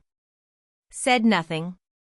Led her not to the study this time but deeper into the building, through a corridor she hadn't seen, past closed doors that held the muffled sounds of ordinary pack life. Someone laughing. Someone arguing in low, tired tones. The smell of coffee and breakfast and the layered complexity of many people sharing space. It felt, disturbingly, like home. She was shown into a different room. Smaller than the study. A sitting room, almost, 2 sofas facing each other, a low table between them, a window looking out onto the back of the property where the trees started immediately. No desk. No position of authority to arrange himself behind. He was already there. Standing at the window. Hands loose at his sides. He turned when she entered, and she noticed 2 things immediately. He wasn't wearing his usual controlled expression, and he looked like he hadn't slept. Not badly. Not catastrophically. But with the particular texture of someone who had spent the night deciding something and arrived at the decision only just before the alarm went off. "Sit," he said. She sat. He didn't. He stood at the window for a moment longer, looking out at the trees, then came and sat across from her. No coffee on the table. No logistics. He'd meant it, this was not a meeting. She waited. "Vera Cass," he said. She was from the Fenwick Pack. Eastern Territory, now absorbed. Her Alpha surrendered the territory 2 years ago rather than challenge me. He said it without pride. Just fact. She and I were identified as fated mates when I was 21. Standard recognition, scent, bond resonance, the whole traditional package. His voice was level. She could feel the effort of that through the bond. Not quite pain. Something older than pain. The scar tissue of it. What was she like? Sera asked. He looked at her. Like the question surprised him. Honest, he said. She had a very low tolerance for performance of any kind. She said what she thought, even when it cost her. He paused. She was funny. Sharp. Not obviously, it would come out of nowhere. She'd say something and you'd be laughing before you understood the joke. He stopped himself. Jaw shifting. She didn't think much of pack politics. She was a healer. That was what she cared about. Sera said nothing. She let him have the silence. We bonded 3 months into her being here, he continued. It was right. In the way that fated bonds are right. Like the universe had made a structural decision and you were just arriving at the evidence. He looked down at his hands. I was 23. I'd just taken the Alpha position from Gregor, the previous Alpha. I was still figuring out what that meant. He paused. She made it easier. She was the part of it that wasn't about power. He was quiet for a long moment. She started getting sick 8 weeks after the bond completed, he said. Not dramatic. Gradual. Exhaustion first. Then pain. Then, she started losing her wolf. His voice stayed flat with enormous effort. The bond was doing something wrong. We had every healer we could find. Every text. No one could explain it. Sera's chest was tight. She died in the 4th month, he said. Still bonded to me. I felt it go. He looked up at her then, directly. If you've never felt a bond break, you can't understand what that is. It's not like losing a person. It's like losing a part of the architecture of yourself. I'm sorry, she said. The words were inadequate. She said them anyway. He nodded. Not dismissively. Like he'd actually received them. After, he said, I had the bond failure investigated. Extensively. It took 2 years. He paused. What I eventually found was that Vera's illness wasn't natural. It was a specific kind of interference, something introduced into the bond deliberately. Something designed to weaken the fated mate connection until it destabilized. Sera went very still. Someone killed her, she said. Someone killed her, he confirmed. His voice was quiet. Absolute. Through the bond. Using the bond as the mechanism. He held her gaze. I know who. I've known for 18 months. Gregor, she said. He looked at her sharply. How? The Accord, she said. The people I met last night. They believe Gregor killed my mother too. She held his gaze. Because of what she was. He was very still. What are you, Sera, he said. Quiet. Direct. The moment had arrived. She'd known it was coming. She'd been making her peace with it since she walked out of Hesse's garden. She looked at him steadily.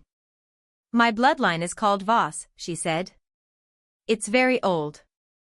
Older than the current Alpha structure. She paused. We're described in the old texts as the counterweight. The balance to Alpha power. She watched his face. A Voss in close proximity to an Alpha creates a vulnerability in his dominance. A channel that the Voss can use. He was absolutely motionless. To do what, he said? Diminish the Alpha. Redirect his power. She kept her voice steady. In extreme cases, dissolve the Alpha bond. Return the power to the pack. She paused. Non-fatally. But completely. The silence was enormous. He was looking at her with those mirror-pale eyes and she could feel, through the bond, more clearly than she'd felt anything yet, the exact shape of what he was processing. Not fear. Not rage. Not the strategic alarm she'd expected. Something that was, incredibly, a form of recognition. I knew something was different, he said, quietly. From the first night. Your scent, it's not like anything I've encountered. It hits differently. He paused. The bond reacted immediately. More than it should have for a territory mark. He looked at her. When Daria touched the mark at the gathering, what I felt was a warning. The bond spiked like it was, he stopped. Protecting itself, she offered. Protecting you, he said. Something in his face she couldn't quite name. Silence. Are you going to force the bond's completion? She asked directly. He looked at her. For a long time. Is that what you expected me to do?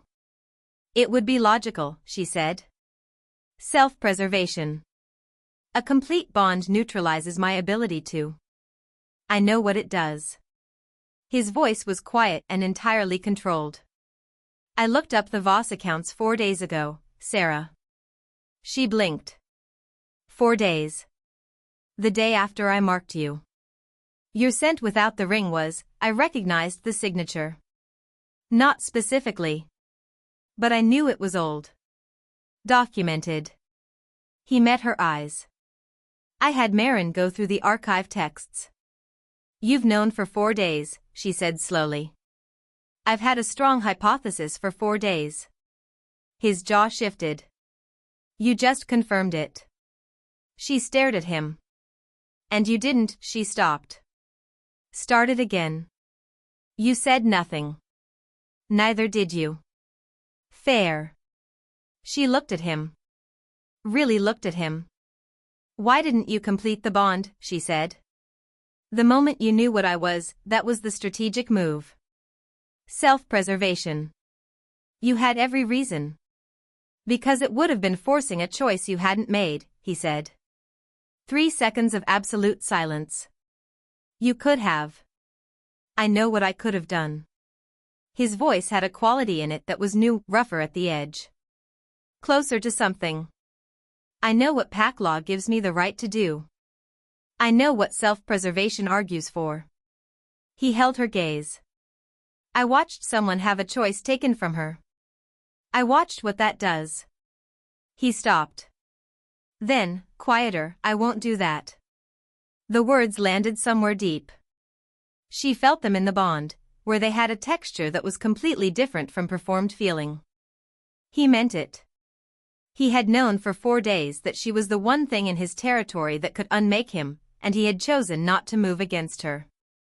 Gregor is still out there, she said, because she needed to say something that was not what she was actually feeling. Yes. He killed Vera. He likely killed my mother. He had reason to. She paused. And if he knows I'm here? He knows, Caelum said. He's been watching this territory. He has people placed. He stopped himself. Marcus. The word fell out of him like he hadn't planned to say it. She looked at him. Something she hadn't expected, pain. Marcus, she said carefully. His jaw was tight. I don't know the full extent yet. But, he stopped. Then, you were right. What you said about him. He's protecting proximity, not me. He met her eyes. I've been starting to see it. He paused. It was easier to ignore before you said it out loud. She thought about the photograph on the study desk. The boy who hadn't yet learned how to be frightening. Who'd learned alongside Marcus. I'm sorry, she said again. This time it wasn't about Vera. He nodded. Same way. Like he'd actually received it. They sat in silence for a moment that wasn't uncomfortable. Just full. The council, she said. Yes. He leaned back. What did the Accord tell you? That you're consolidating power. That the governance structure looks similar to what Gregor built. She held his gaze. They implied you might not fully know what you're building on. His expression shifted. Not defensive. Thinking. I've been working with 2 other alphas on a cooperative structure, he said. Sharing resources, coordinating borders, unified response to external threats. He paused. 3 months ago I started noticing the framework they were proposing kept centering my authority. Not cooperative, hub and spoke. His mouth tightened. I've been quietly investigating whether those 2 alphas were being directed by someone else. Gregor, she said. Gregor, he confirmed. Building, through me, what I was actively dismantling when I took the alpha position from him. His voice had something cold and quiet in it. Using my ambition as the architecture. And Marcus is the connection. Marcus grew up in Gregor's territory before he came to mine. He looked at the window. He came to me at 17. I trusted, he stopped. I trusted him completely. The weight of that in the room. What are you going to do, she said. Carefully, he said, dismantle it. He looked at her. But not yet. If I move too soon, Gregor disappears and the network goes underground. His voice was measured. Thinking out loud. I need to know the full extent before I move. Sera was quiet for a moment. Then, I can feel intent, she said. The Accord told me, a Voss can feel whether an alpha's dominance is being used cleanly or not. Truth of intent. She paused. I've been feeling it from you since the beginning. He looked at her carefully. And, he said. And your intent is clean, she said. It's heavy and it's controlling and you have a complex relationship with vulnerability, but it's clean. She held his gaze. You're not Gregor. Something happened in his face. Enormous, quiet, and very briefly visible. Then it was contained again. But she'd felt it in the bond. Relief. The specific relief of someone who had needed to hear that and had not known how much until it arrived. I could use that, he said, carefully. The ability to read intent. If I'm trying to identify Gregor's full network. I know, she said. I'm not asking you to. I know you're not asking. She met his eyes. I'm considering offering. The word offering had a specific weight and they both knew it. Not duty. Not pack obligation. Not the bond's demand. A choice. He looked at her for a long moment. What would you need, he said. To decide. She thought about it honestly. Time, she said.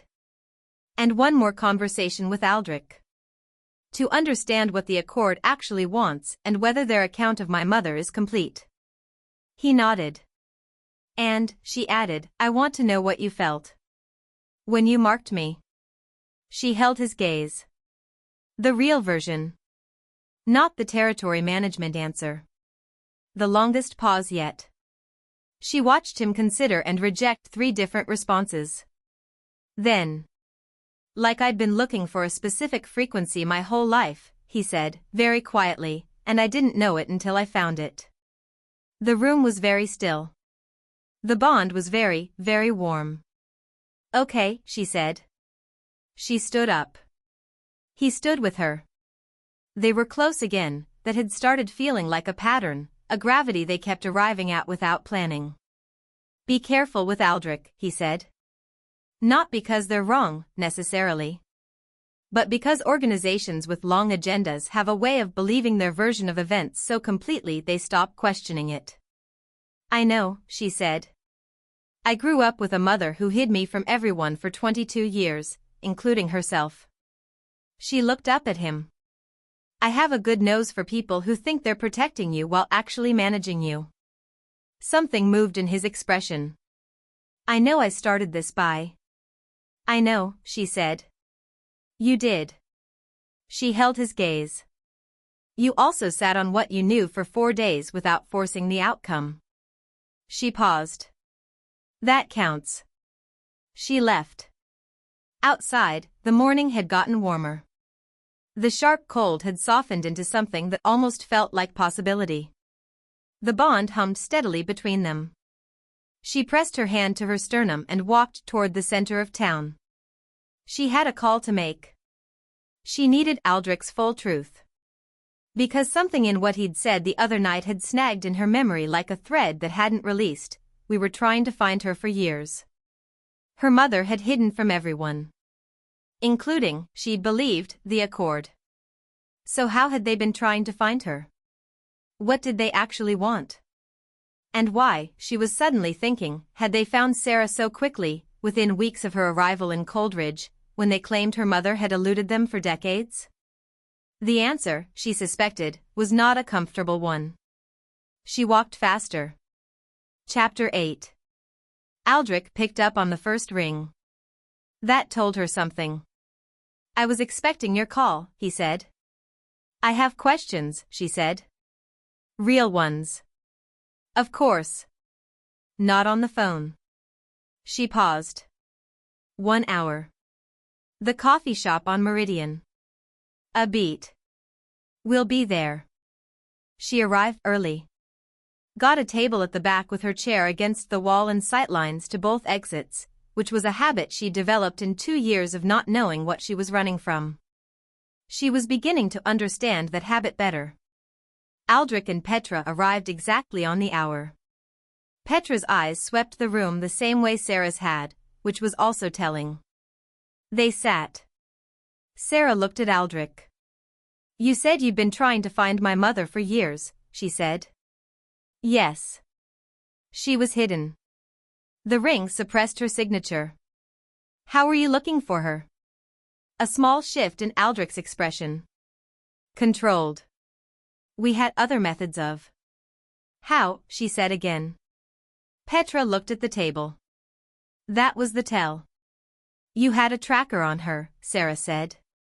At some point. Or a contact inside her life. Someone reporting. She watched Aldrich's face. She found out, didn't she? That's why she ran from you. That's why the ring wasn't just about hiding from Pax, it was about hiding from you. Aldrich was quiet for 3 seconds. 3 seconds was a long time. Your mother, he said, initially came to us willingly. We had a working relationship for approximately 2 years. He paused. During that time, we, the Accord's position at the time, under previous leadership, developed a strategy for deploying the Voss ability that your mother did not agree with. Deploying it how? Aldrich folded his hands. The Voss ability is significant. The ability to read alpha intent, to access alpha power structures, to correct imbalances, this is, in the hands of someone with proper training and organizational backing, an extraordinary resource for the Accord, Sera said. Silence. My mother was a resource to you, she said. Not a person you were protecting. An asset. We believed we were working toward the same. And when she disagreed with the strategy, you didn't let her go. Sera's voice was level. Calm. She was proud of that. You tracked her. She found out. She ran. She looked at him steadily. And then she died. Aldrich's expression was careful. We have no evidence. Did Gregor know about the Accord's connection to my mother? Sera said. A pause. There may have been a security breach, Petra said quietly, without looking up. Several years before she died. Internal. She looked at Aldrich with something that was not quite disagreement but was adjacent to it. The leadership at the time handled it poorly. A breach, Sera said. Meaning Gregor may have found her through you. The silence confirmed it. You got my mother killed, she said. The previous leadership's decisions led to her death. She looked at Aldrich directly.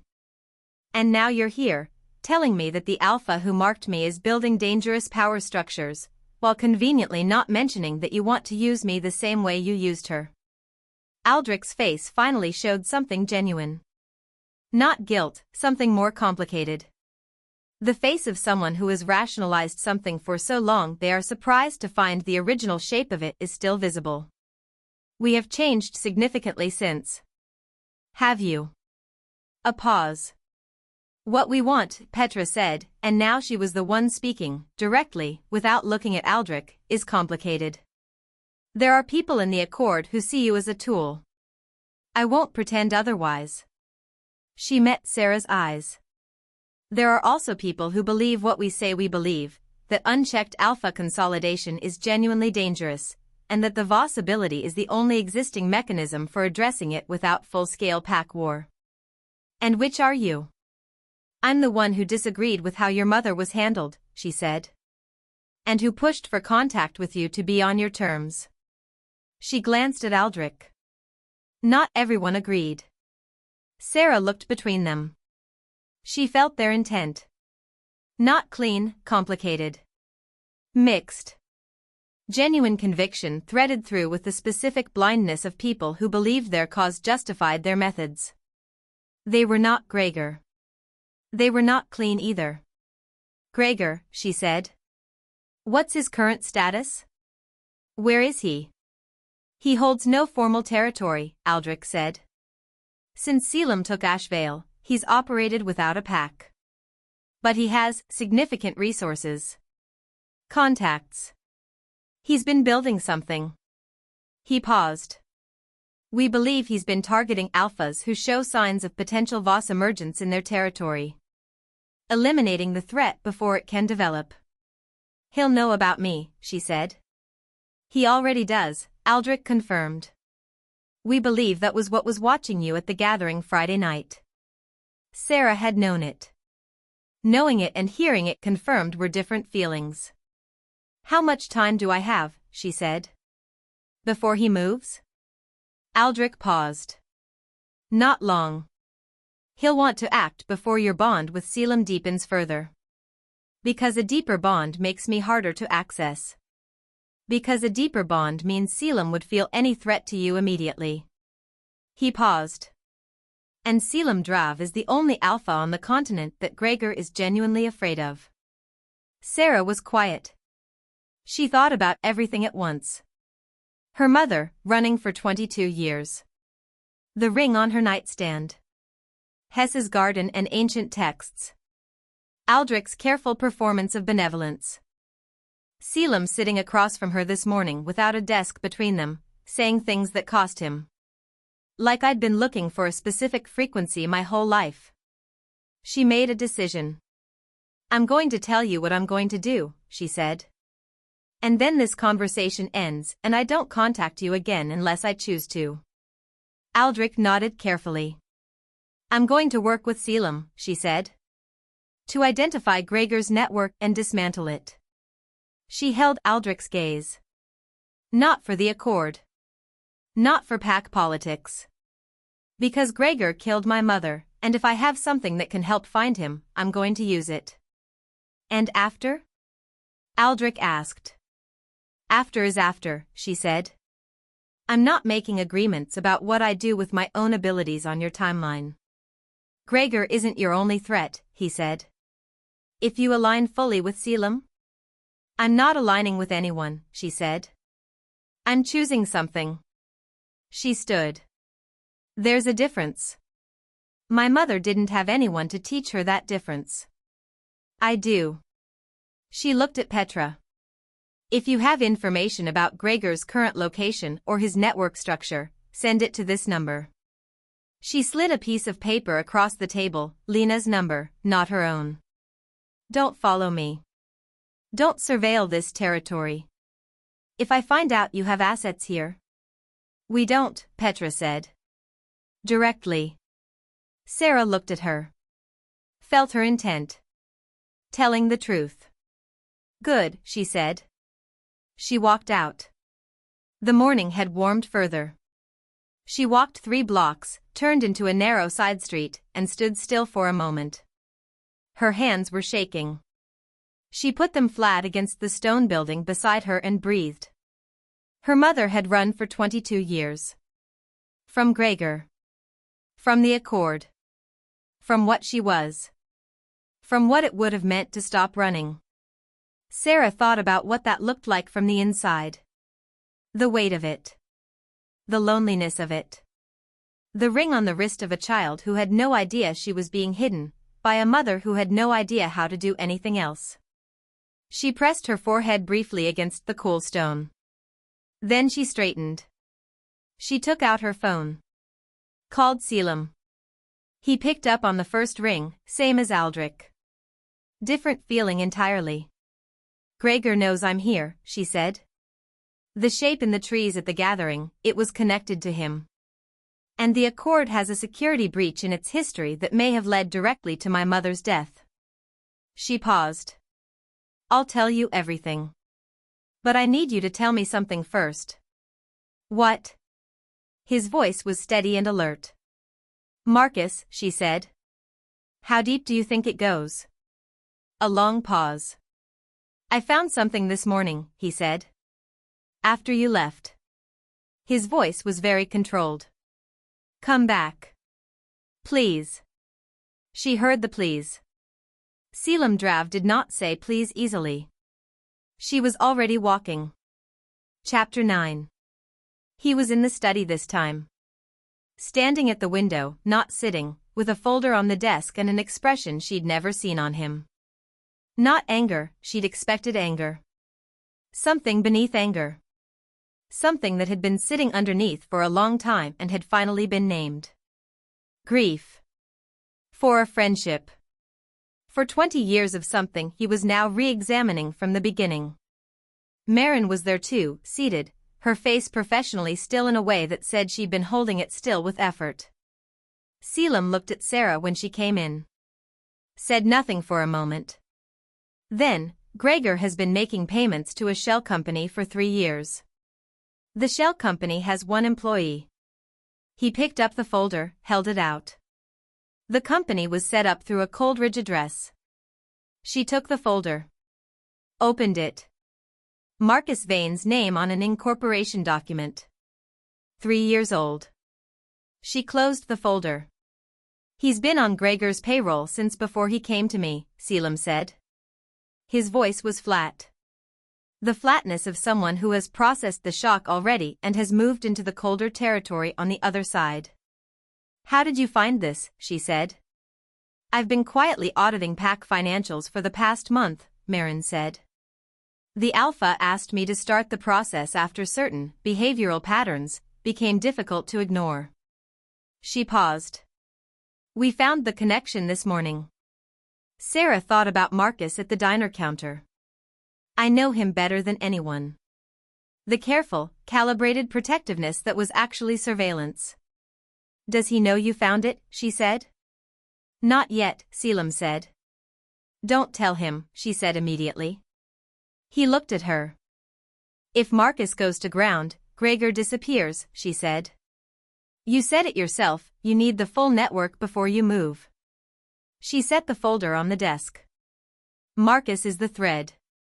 You pull the thread, you lose the sweater. A pause. What do you suggest, he said. Let him keep running, she said. Let him think he's invisible. And use that. She looked at Caelum steadily. What is Marcus's role right now? What does he know about me? About what I am? He knows you've been identified as anomalous, Marin said. He's been pressing me for details about your classification since day one. She paused.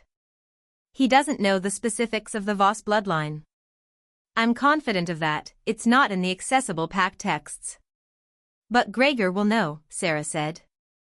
If Gregor killed my mother, he understood what a Voss is. He'll recognize the signature once Marcus reports the anomaly. He may already know, Caelum said quietly. She thought of the clearing. The shape in the trees. Yes, she said. So we need to move before he does. But carefully enough that Marcus doesn't know we're moving. Marin was watching her with an expression Sera hadn't yet received from her. Something close to respect. You're thinking like a strategist. I'm thinking like someone who's been running long enough to understand the shape of a trap, Sera said. She looked at Caelum. I can read intent. Actively, deliberately, I've been doing it passively, but I understand the mechanism now. If you can get Marcus alone with me in a casual setting, I can map how much he knows and where his loyalty actually sits. Caelum's jaw tightened. That puts you in proximity to someone who is relaying information to the man who killed my mother, she said. I know. She held his gaze. I'm not asking your permission. I'm telling you what I'm going to do. The room was very still. Then something moved in his expression. She recognized it now. The specific sensation of someone releasing the instinct to control an outcome. What do you need, he said. A reason for Marcus to seek me out, she said. Casually. Not a command, he'll be careful if it's directed. She thought.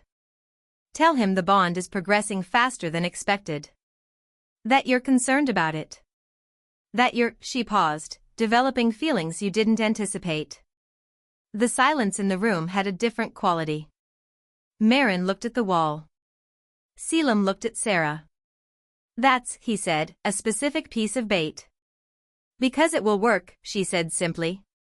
If Marcus is Gregor's connection, his job is to monitor threats to the pack hierarchy.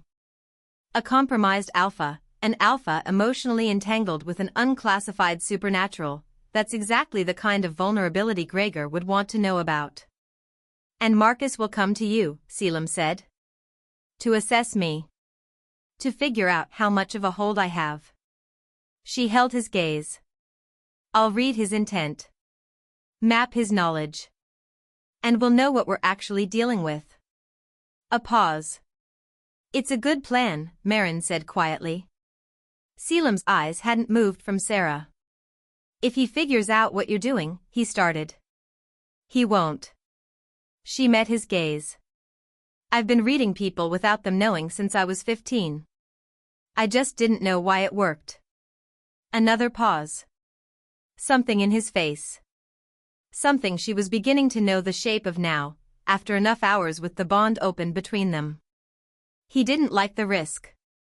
Not strategically. Personally. She didn't examine that too closely. Do it, she said. Tell him tonight. I'll be at the diner tomorrow. He nodded. There's one more thing, she said. What? She looked at him directly. Daria, she said. His expression shifted fractionally. She tested the mark at the gathering, Sera said. She felt something in the bond she didn't expect. And she's connected to Marcus. She paused. Where does her loyalty sit? Is she Gregor's too, or is she Marcus's? Caelum and Marin exchanged a look. Daria's complicated, Marin said carefully. Everyone keeps saying that about her. Because it's genuinely true, Marin said. She's not simple. Her loyalty is layered. She wants the alpha position. The mate position. Power through proximity. She paused. But she's also genuinely pack loyal, at the structural level. She wouldn't want Gregor controlling Ashvale, that's not what she wants. She wants to control it herself. So she and Marcus may be aligned on getting me out, Sera said, but not aligned on the end goal.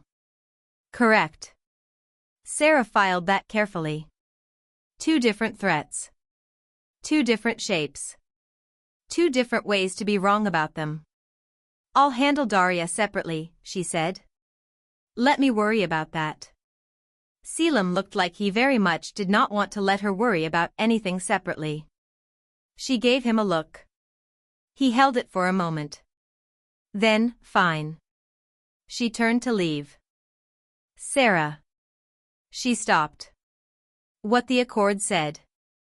About your mother. His voice was quiet. I'm sorry. For the part Gregor's history plays in that. He paused. And for the part one didn't know I was inheriting when I took this position. She stood still for a moment. You're dismantling it, she said. That matters. With help, he said. Something deliberate in it. She looked over her shoulder. He was looking at her with an expression that, for the first time, didn't have a layer of management over it. Just. There. With help, she agreed. She walked out. The bond was full and warm and present all the way back across town. She let herself feel it. For once, she just let it be there without arguing with it. Tomorrow would come with Marcus and his careful eyes and the shape of a trap she needed to spring without springing herself. Tomorrow would come with Daria and her complicated loyalties and her too perfect positioning. Tomorrow would come with Gregor somewhere in the dark, watching, waiting, having spent years building the exact configuration of threat that surrounded her now. But tonight she had information. She had a direction. She had the particular, dangerous, exhilarating feeling of having chosen something instead of having something chosen for her. She went home. She picked up the ring from the nightstand. Held it. Set it back down. She didn't need it anymore. Whatever she was choosing to be it. That felt like the first real thing she'd chosen since her mother died. She lay down. Closed her eyes. In her chest, the bond hummed, warm and steady, tuned to the direction of a man in a stone house at the edge of the forest who had known what she was for 4 days and had chosen, every day, to let her come to it herself. She let herself fall asleep toward that warmth. She had no idea that tomorrow, someone would make a move she hadn't predicted. And it wouldn't be Marcus. Chapter 10. Marcus came to the diner at 10:47. She knew before the door opened. Not the bond that was Caelum's signal exclusively, something she'd learned to distinguish from everything else. This was the other kind of knowing. The ambient reading of emotional weight approaching. A specific texture in the air. Calculation moving through space. She was wiping down the counter when he sat. Same stool as before. Same posture, the practiced ease of someone who had learned to look relaxed as a professional skill. Coffee, he said. She poured it. He watched her do it. You look different, he said. From last week. New sleep schedule, she said. He smiled. Didn't reach his eyes. Is that all? She leaned against the counter. Looked at him openly. The reading was already happening, she didn't initiate it so much as stop resisting it. Like opening a window that had always been there. His intent came in layers. The surface layer, assessment. He was here to measure her, same as before, but with a specific charge to it now. Something had been reported to him. Caelum's bait had worked. Developing feelings he didn't anticipate, Marcus had heard it and come immediately. Below that, anxiety. The kind that lives in someone who has been running a long game and has started feeling the ground shift. Below that, and this was the part that surprised her, something almost like guilt. Not performed. Not strategic. Actual guilt. She adjusted her read. Filed it. Didn't let it change her approach. The Alpha seems preoccupied lately, Marcus said, very casually. I wouldn't know, she said. You see him regularly. I'm his mark. She met Marcus's gaze. That's what you do when someone's your Alpha's mark. You see them regularly. She paused. Is that unusual? For Caelum? Yes. He wrapped his hands around the mug. He doesn't get preoccupied. It's not in his nature. He stopped himself. What, she said. Ahead of it, Marcus said. Whatever it is.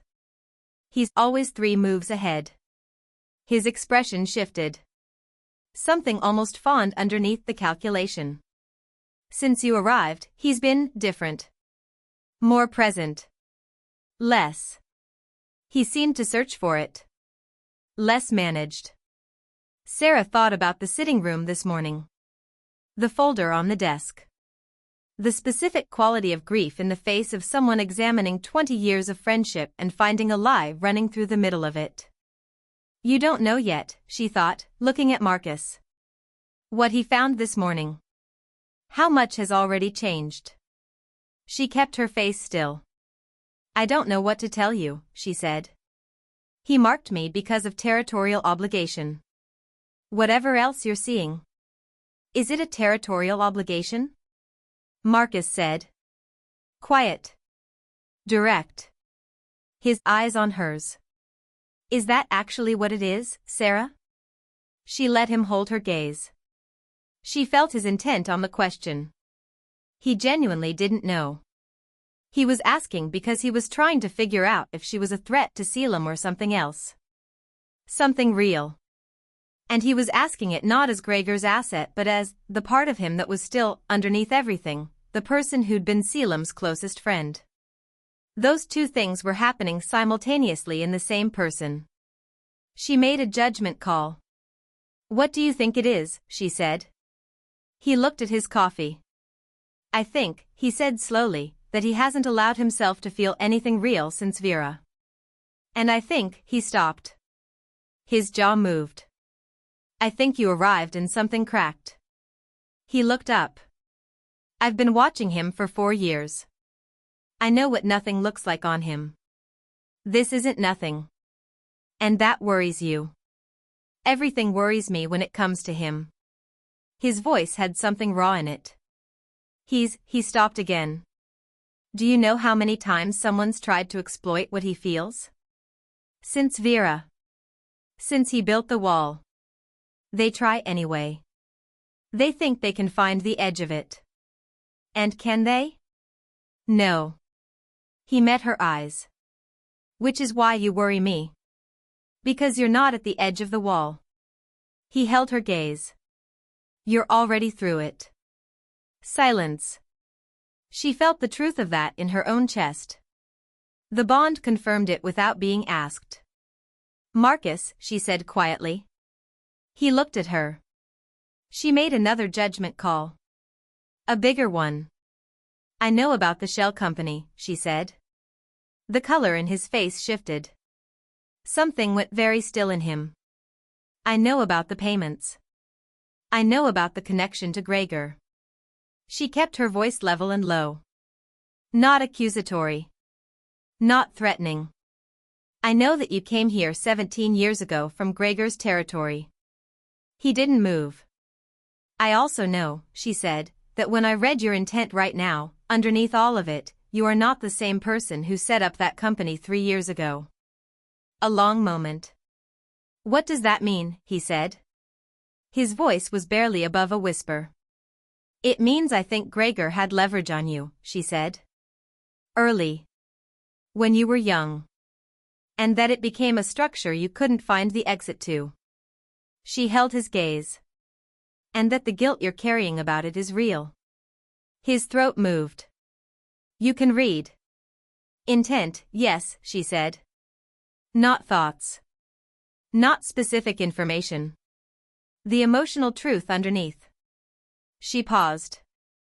You're not a clean villain, Marcus. But Caelum found the account this morning. His eyes closed briefly. He knows, Marcus said. He knows about the money. He doesn't know the shape of the whole thing. She leaned slightly forward. Help me understand the shape of it. Before Gregor moves. He opened his eyes. Looked at her for a long time. He has my sister, he said. She's in his territory. She's been there for 12 years. His voice was utterly flat. The flatness of something said so many times inside one's own head that the emotion has worn smooth. She doesn't know. She thinks she chose to live there. He positioned it, her work, her mate, her life, all inside his reach. He held Sera's gaze. The moment I stopped cooperating? He'd use her, Sera said. Or worse. Silence. She thought about Gregor. About what he'd done to Vera. About 22 years of a woman running, hiding her daughter, living with a ring on a child's wrist because the alternative was something she couldn't let near her. What is Gregor planning? She said. Marcus was quiet. She felt his intent. The specific quality of someone standing at the last decision point. After this, there was no going back to either side. He's coming here, Marcus said. He's been waiting for the bond to establish enough that taking you would trigger a full alpha response from Caelum. He held her gaze. He doesn't want to eliminate you here. He wants to take you from Caelum. Force an alpha response. Then exploit the emotional vulnerability in the aftermath. His voice was careful and awful. He's done it before. The alpha response state is, it makes them exposed. The grief, the rage, it opens the dominance structure. Creates an access point. He wants to use my abduction to destabilize Caelum, she said. Yes. Marcus's jaw was tight. And then use the destabilization to move on the territory. She absorbed that. When, she said. Soon. He has 3 people already inside Coldridge. He paused. Daria doesn't know the full plan. She's a Gregor used her too, differently. Promised her the alpha position once Caelum was compromised. His mouth tightened. He won't deliver. He never intends to. Where is he? She said. He moves. But tonight, Marcus looked at the table. Tonight he's at the Ashvale borderline. Northern Ridge. The same ridge she'd been warned about her first week in Coldridge. Why are you telling me this? She said. He looked at her. Because I watched someone do the right thing late for 20 years, he said. And I watched what it cost him. His voice was raw. I don't, he stopped. She's my sister. I can't leave her there. But I can't, he stopped again. Caelum will get her out, Sera said. His eyes moved to her face. If you help us end this, if you help us find Gregor tonight and close this, Caelum will get your sister out of that territory. She held his gaze. I'll make sure of it. Something in Marcus's face broke. Just briefly. Just enough to see the 17-year-old underneath who had walked into Ashvale with a secret already carved into him. I've spent 3 years, he said, trying to find a way out of this that didn't cost everyone. There isn't one, she said, gently. There's just through. He nodded.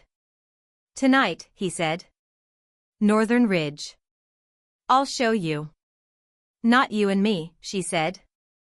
You, me, Caelum, and Marin. She held his gaze. Can you do that? He looked at the table for a long moment. Then he nodded. She took out her phone. She called Caelum. He picked up on the first ring. I'm at the diner, she said. With Marcus. We need to talk. A pause. The kind of pause that understood something significant had shifted. "I'm coming," he said. Chapter 11. They met at the forest edge at 11 p.m. 4 of them: Sera, Caelum, Marin, Marcus. The conversation between Caelum and Marcus had happened in the packhouse study, door closed, for 40 minutes. Sera had waited outside in the hall with Marin, who had said nothing and made the silence feel somehow useful. When the door opened, Caelum came out first. His face was contained. The way a controlled fire is contained. Something burning evenly behind the management of it. Marcus came out after. His eyes were red at the edges in a way he wasn't trying to hide. Whatever had been said was real. That was enough for now. The forest at night during the last of Blood Moon Week was different from the forest she'd been herded through 3 weeks ago. Then it had felt like it was moving around her. Now it felt like it was parting. Like something in the trees recognized her differently. She walked slightly behind Caelum. He was in a state she'd felt through the bond before, but not at this intensity, a high, cold alertness that had made the air around him change. Not the casual gravity of his ordinary presence. Something older. Something that had been in him long before he was anything except what his bloodline made him. Alpha. On his own ground. Moving toward a threat. She found it, despite herself, extraordinarily reassuring. Marcus led them northeast. 40 minutes through trees that grew older and denser as they climbed. The bond was a constant stream between her and Caelum. She could feel his attention split, forward toward the threat, and behind toward her. She wished he'd stop splitting it. She was fine. She was more than fine.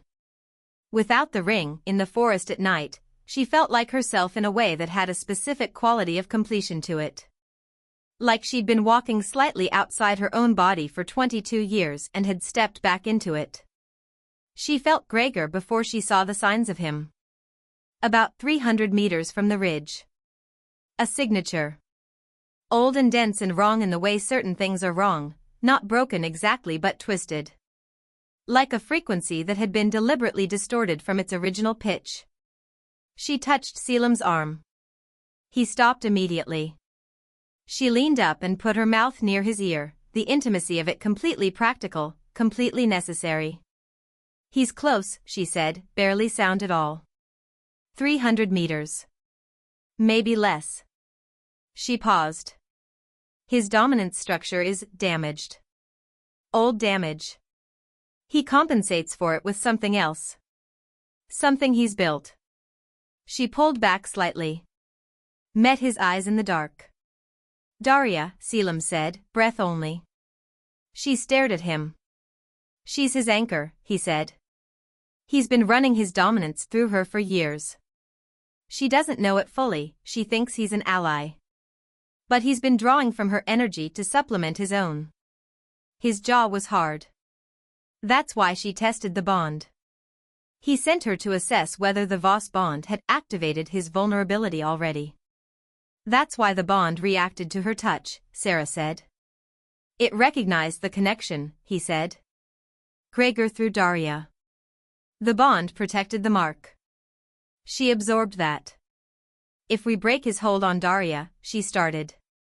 He loses the supplement, Caelum said. His dominance drops significantly. He looked at her. Can you do that? She thought about what she understood of her ability. The feeling of it. The way intent moved through the bond like a current. I've never done it deliberately, she said. What does your instinct say? She thought about standing in the clearing 3 weeks ago. The bond cracking open. The singing. The way some part of her had known exactly what to do even when her mind was 3 steps behind. Yes, she said. But I need to be close to her. Daria is here? Marin said quietly. She'll be here, Caelum said. Gregor never moves without his anchor close. He looked at Sera. She looked back. The bond between them was very full and very quiet, the way things go quiet when there's too much in them for sound. When this is done, he said, barely audible, there are things I want to say.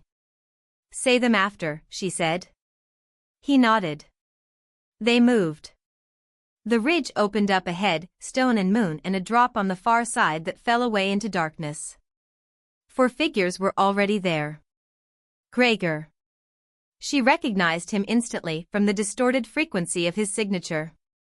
He was older than she'd imagined, 60s, silver-haired, with a largeness about him that was partly physical and partly the borrowed dominance Caelum had described. He looked like something that had been powerful and had learned to approximate power after the original had degraded. Beside him, Daria, who looked like she was finally seeing the full shape of something she'd been looking at sideways for 2 years. Her expression was complicated. Layered. A woman recalculating at speed. 2 others. Pack wolves she didn't recognize. Gregor's people. Gregor looked at Caelum. And smiled. There he is, he said. Not loud. Satisfied. The voice of someone who has been waiting a long time for a confrontation they'd planned. I wondered if you'd come yourself or send someone. I always come myself, Caelum said. His voice in this mode was something she'd never heard. Not the controlled alpha she'd sat across desks from. Not the careful, opening person she'd sat in the sitting room with this morning. This was the voice that had made 3 packs disband rather than face him. Absolute. Rooted. Like the ground itself was speaking through him. Gregor's eyes moved to Sera. She felt his attention land on her like a cold hand. The Voss girl, he said. A different tone. Hungry and careful. You look just like your mother. Something moved through her. She let it pass. Tell me something, she said. Her voice was steady. When you killed her, did you know she'd already hidden me well enough that you'd have to spend 20 years looking? Gregor's expression shifted. 22 years, she said. And you still needed a security breach in an organization that was tracking her to find her. She held his gaze. You couldn't find a woman with a ring on a chain. I'm not sure what you think you're going to do with me. His jaw tightened. She felt the borrowed dominance flare, felt it moving through the channel to Daria. She turned to Daria. And opened the ability fully for the first time. Not aggressive. Not an attack. Just truth. The full weight of truth, pushed through the channel between a Voss and an alpha-adjacent structure. He is using you, she let herself transmit, not in words but in the irrefutable currency of felt intent. He has always been using you. The power you feel when you stand near him is yours. He has been drawing it out for 2 years. What you think is alliance is extraction. Daria went rigid. Her eyes moved to Gregor. And Sera watched it happen, the moment a person sees something clearly for the first time that they'd been looking at sideways and calling it a different shape. He's running his dominance through you, Sera said aloud. For Daria's benefit. For everyone's. You're his supplement. Not his ally. Not his potential alpha. His resource. Daria's expression was something to see. Daria, Gregor said sharply. She looked at him. And Sera felt the channel between them, Daria's energy flowing toward Gregor, simply stop. Like a tap turned off. Daria had closed it herself. Gregor's dominance dropped visibly. She felt it through her own reading, the distorted frequency lost volume, lost reach. He was suddenly much less than he had appeared. Caelum moved. She had never seen an alpha move at full speed before. She would not quickly forget it. It was nothing like the controlled, deliberate movements she'd watched in rooms and clearings. It was like watching something that existed in a different relationship to physics than ordinary things. Fast in the way that made fast seem like the wrong word. He was across the ridge before Gregor's 2 wolves had processed the move. Gregor tried to access his dominance, she felt him reach for it, felt it come back hollow where Daria had withdrawn, and then Caelum's hand was at his throat and the ridge was very quiet. Marin had the two wolves before they moved. Marcus stood where he was. His face was, she'd think about his face for a long time after. Something that was grief and relief and the specific exhaustion of a long deception finally collapsed. Caelum held Gregor against the ridge stone. "You killed my mate," he said. His voice was the quietest it had ever been. "Through the bond," he said. "Using the bond as the mechanism. I have the documentation. The full account." He held Gregor's gaze. "I also have the evidence of your network. The shell companies. The placed assets. The attempt to use my own beta against me." He paused. "And you killed a woman named Anna Voss 22 years ago because you understood what she was and chose elimination over any other option." Gregor said nothing. "You don't have the authority to hold me," he said finally, his voice stripped of its borrowed weight. "Small, now. Just a man." "Continental supernatural law," Caelum said quietly. Article 7. An Alpha may detain, try, and pass sentence on any supernatural entity that poses a demonstrated threat to the stability of pact territories and their occupants. He looked at him steadily. "You've been building this case for me for 4 years, Gregor. I have everything I need." He stepped back. Marin moved forward with a precision that said she'd been ready for exactly this. Sera stood at the edge of the ridge and watched the moonlight on the forest below. Her hands were not shaking. She was slightly surprised by that. She felt the bond shift, felt Caelum disengage from the immediate threat and reorient toward her. She heard him cross the stone. Stand beside her. They looked at the forest for a moment. "Are you all right?" he said. "Yes." She paused. "You?" He was quiet. "I've been working toward that for 4 years, he said. "I thought it would feel," he stopped.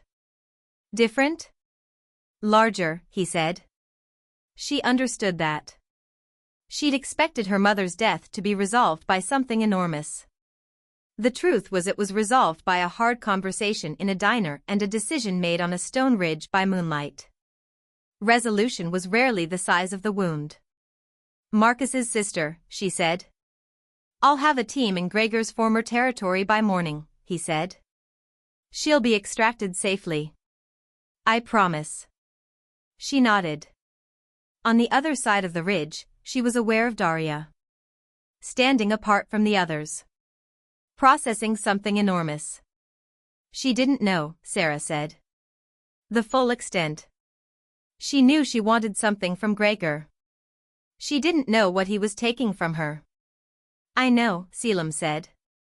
"She'll need?" "I know," he said, again. Differently. "I'll handle it." She looked at him.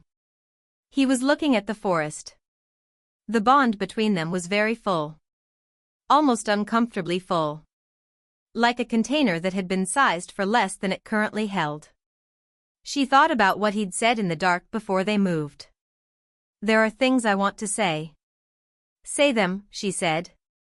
He looked at her. The moonlight on the ridge was the same moonlight that had been in the clearing 3 weeks ago when his hand had been on her neck and she'd felt a door swing open inside her chest. "I marked you wrong," he said. She blinked. "I marked you as a territory management decision," he said. "I told myself that's what it was. I told you that's what it was." His jaw moved. "That was," he stopped. "I recognized you. Not rationally. Not consciously. But when I touched you in that clearing, I recognized something I hadn't felt since," he stopped again. "Since Vera," she said. "It's not the same," he said quickly. "It's not, I'm not saying you're the same as." "I know," she said. "You don't have to." "I'm saying it's real," he said. "Whatever this is. I'm saying it was real before I knew what you were. Before I knew about the Voss bloodline. Before any of tonight." He held her gaze. "I could have completed the bond to protect myself. I didn't. That was the first real choice I've made in 4 years that wasn't about the pack or the territory or the structure. He paused. I made it because completing it without your choice would have been wrong, she said. Wrong, he agreed. They stood in the moonlight. The forest below was enormous and breathing and completely indifferent to the shape of what was happening on the ridge above it. I haven't decided about the bond, she said honestly. I know. She paused. There's still a lot I don't know about what I am. What I can do. What I want. She held his gaze. I've spent 2 years running from everything.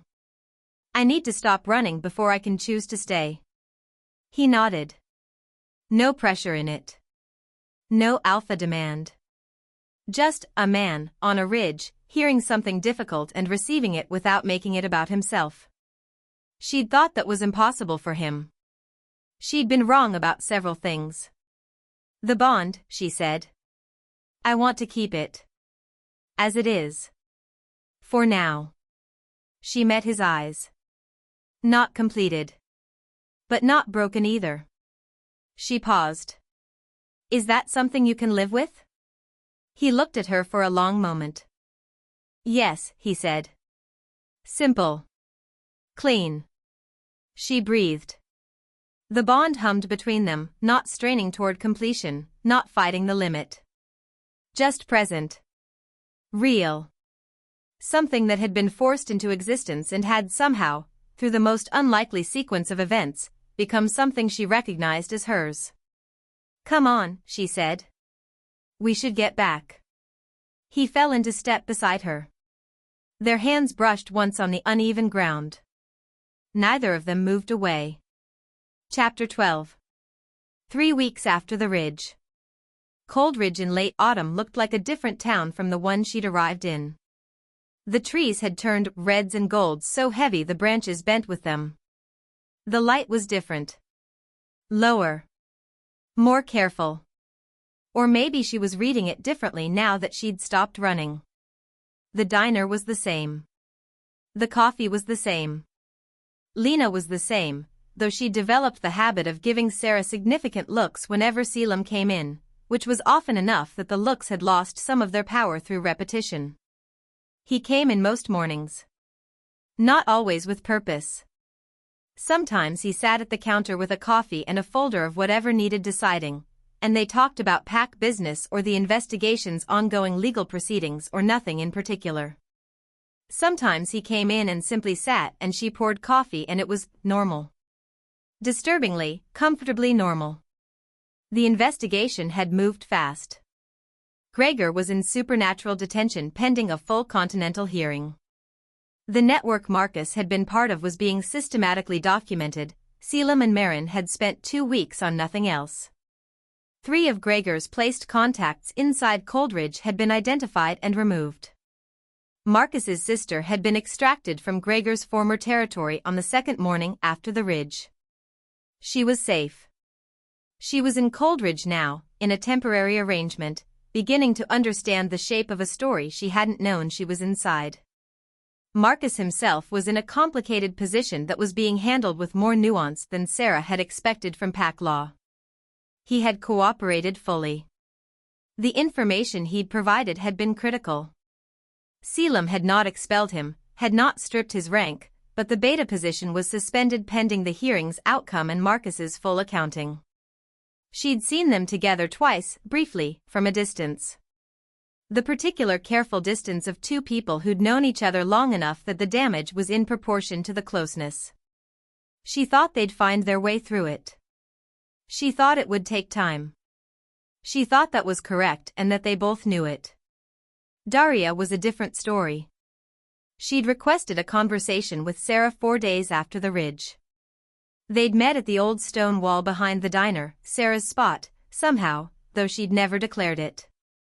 Daria had sat across from her and looked out at the trees for a long time before speaking. He was taking from me for 2 years, she said. I gave him what I thought was loyalty and he used it as, she stopped. Did you know from the beginning? What he was doing? No, Sera said. I suspected something was wrong.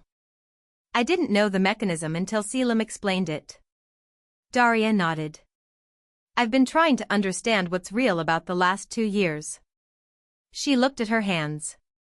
What I actually wanted versus what he was directing me to want. The position, Sera said. Was that real?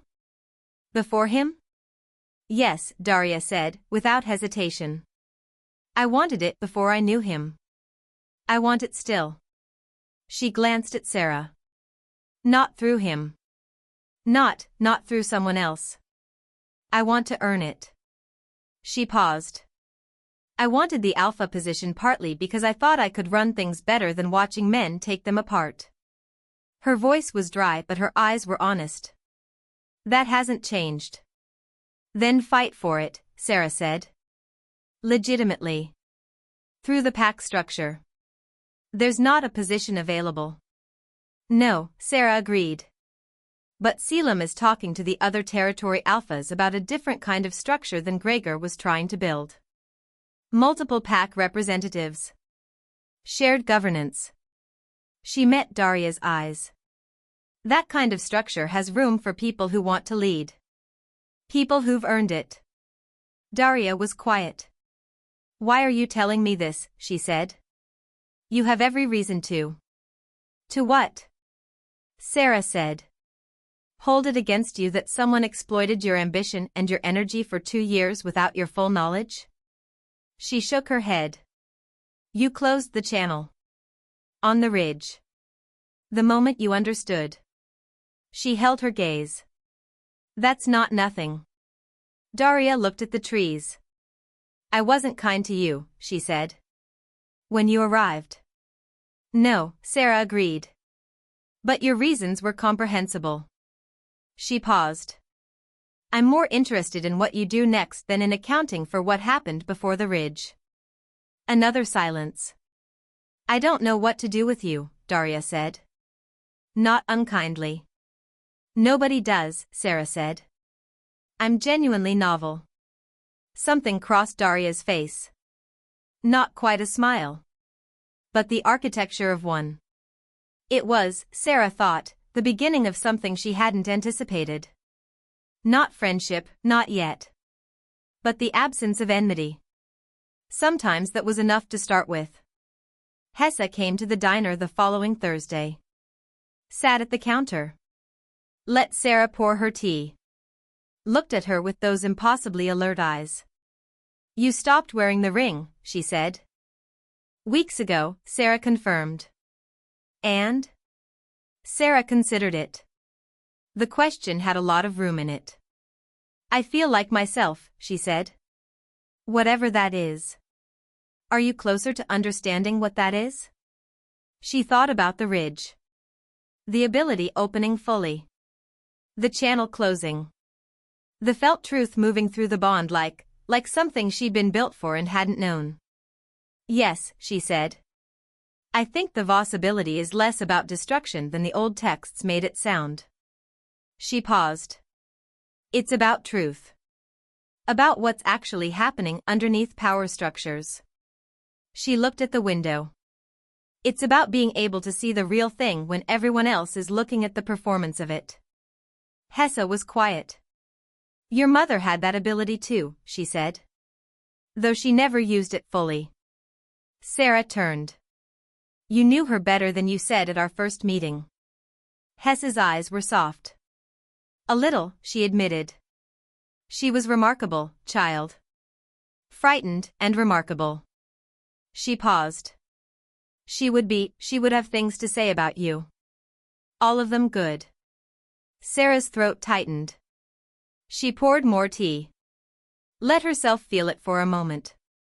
Then let it settle into the place where all the other true things about her mother lived, the love, the loss, the long understanding of what it had cost her to keep Sera safe.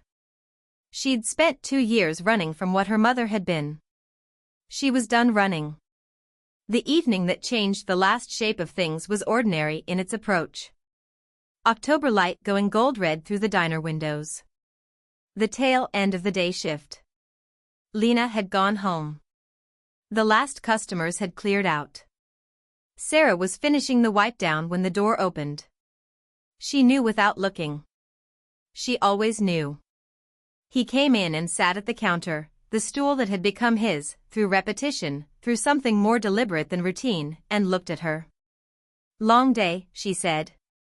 The Continental hearing date was confirmed, he said. 3 months out. That's good. Yes. He watched her move. Are you ready for what that involves? Your testimony will be complicated and long and probably uncomfortable, she said. Yes. I know. She set the cloth down. I'm not worried about it. He looked at her. You've changed, he said. She considered it. I've arrived, she said. There's a difference. Something moved in his face. She came around the counter and sat on the stool beside him, not across, beside. Something she hadn't done before. The proximity was a choice she'd been making gradually, incrementally, each day a little less distance than the day before. He didn't move toward her. He didn't need to. The bond did the work, filling the space between them with something warm and full and patient. I've been thinking, she said, about what I said on the ridge. He was very still. About the bond, she said. About needing to stop running before I could choose to stay. She felt his stillness intensify. The effort of not reaching toward where this was going. She looked at him. I've stopped running, she said.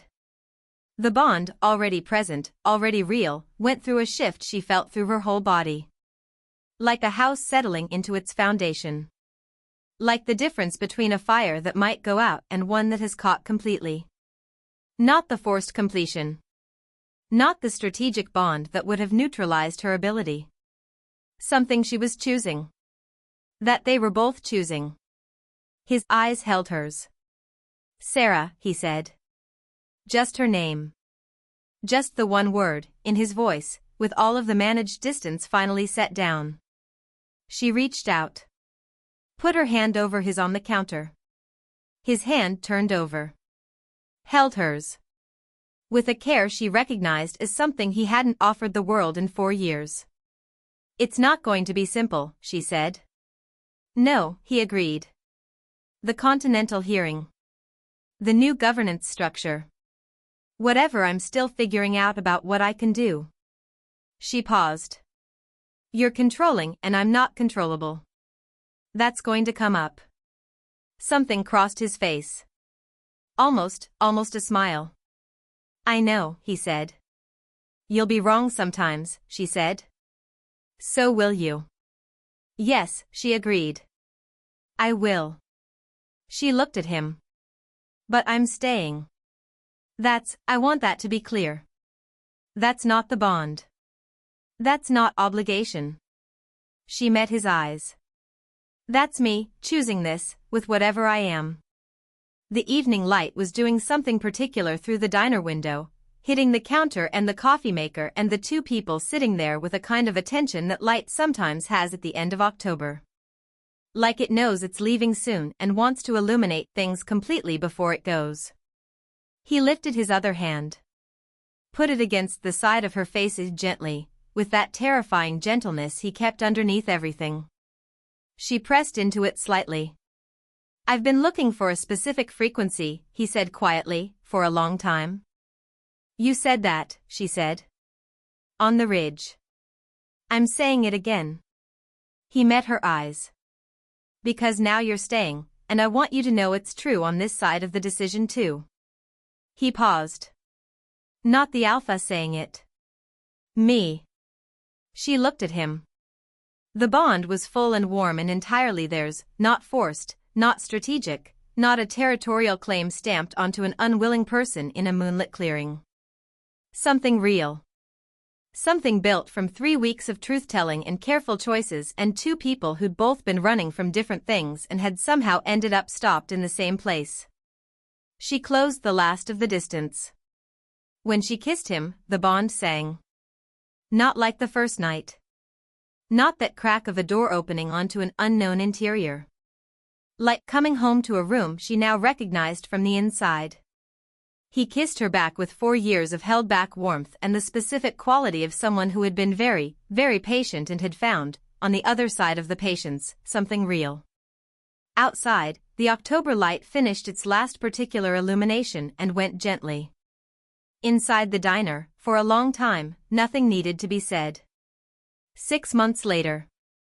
Spring came to Coldridge in a way that felt almost deliberate.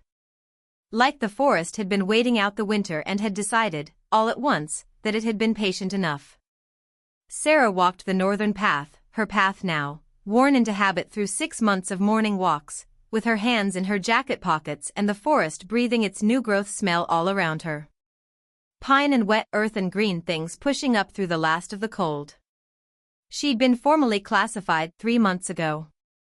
Voss, lineage confirmed. Classification, resonant sovereign. The Continental Supernatural Registry had created the classification specifically for her, which Lena had found extremely funny and which Sera had found, quietly, privately, something like right. Resonant sovereign. She could live with that. The hearing had taken 2 weeks. Gregor's sentencing had been swift and thorough, dissolution of all territorial claims, indefinite supernatural detention, a full accounting of every pack structure he'd compromised. Marcus had testified for 3 hours. It had cost him something visible and significant, and he'd done it anyway.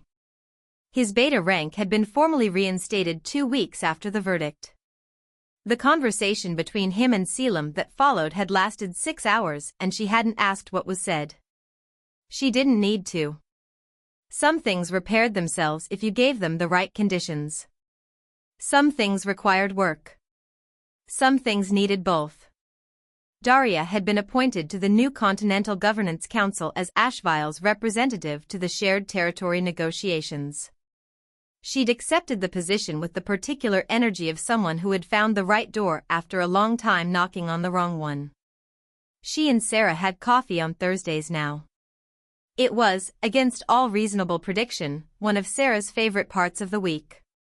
She stopped at the ridge overlook, not the northern ridge where Gregor had stood, but the southern one, where the forest dropped away to reveal the valley below and the town and the October then November then bare branch then slowly greening view she'd watched change from winter into this.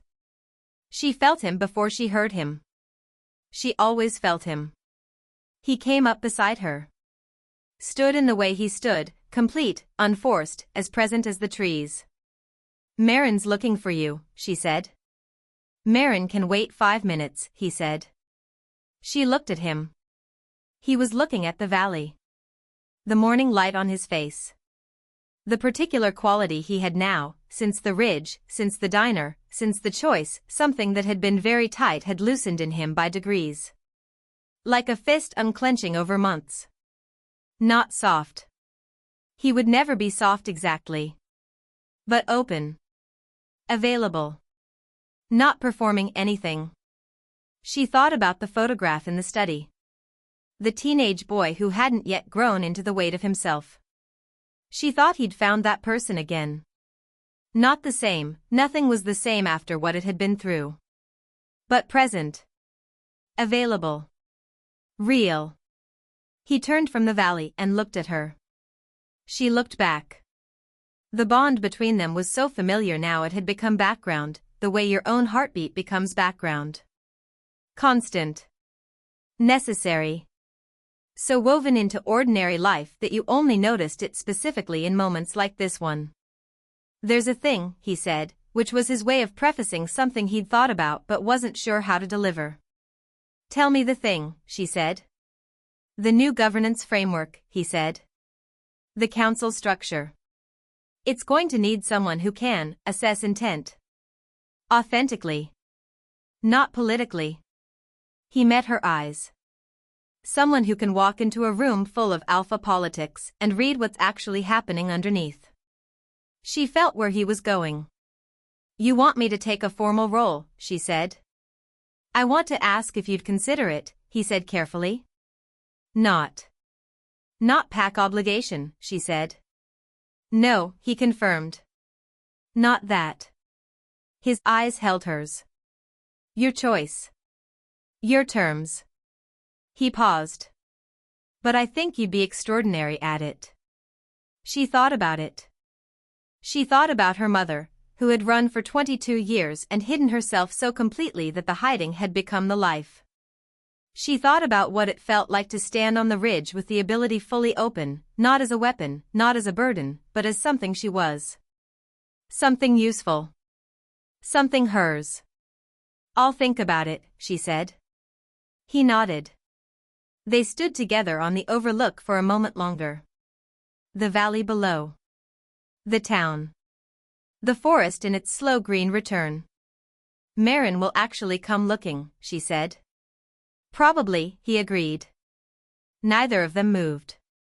The bond hummed, easy and warm, in the comfortable key of something that had been tested and had stayed. She reached over. Took his hand. He let himself be taken, which was the part that had changed.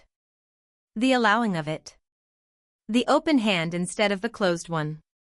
She thought about what Hessa had said, months ago in the garden. A complete bond means shared strength. She understood that now. Not the neutralized threat, not the strategic outcome of a completed bond that protected an alpha from his only predator. The actual version. Shared.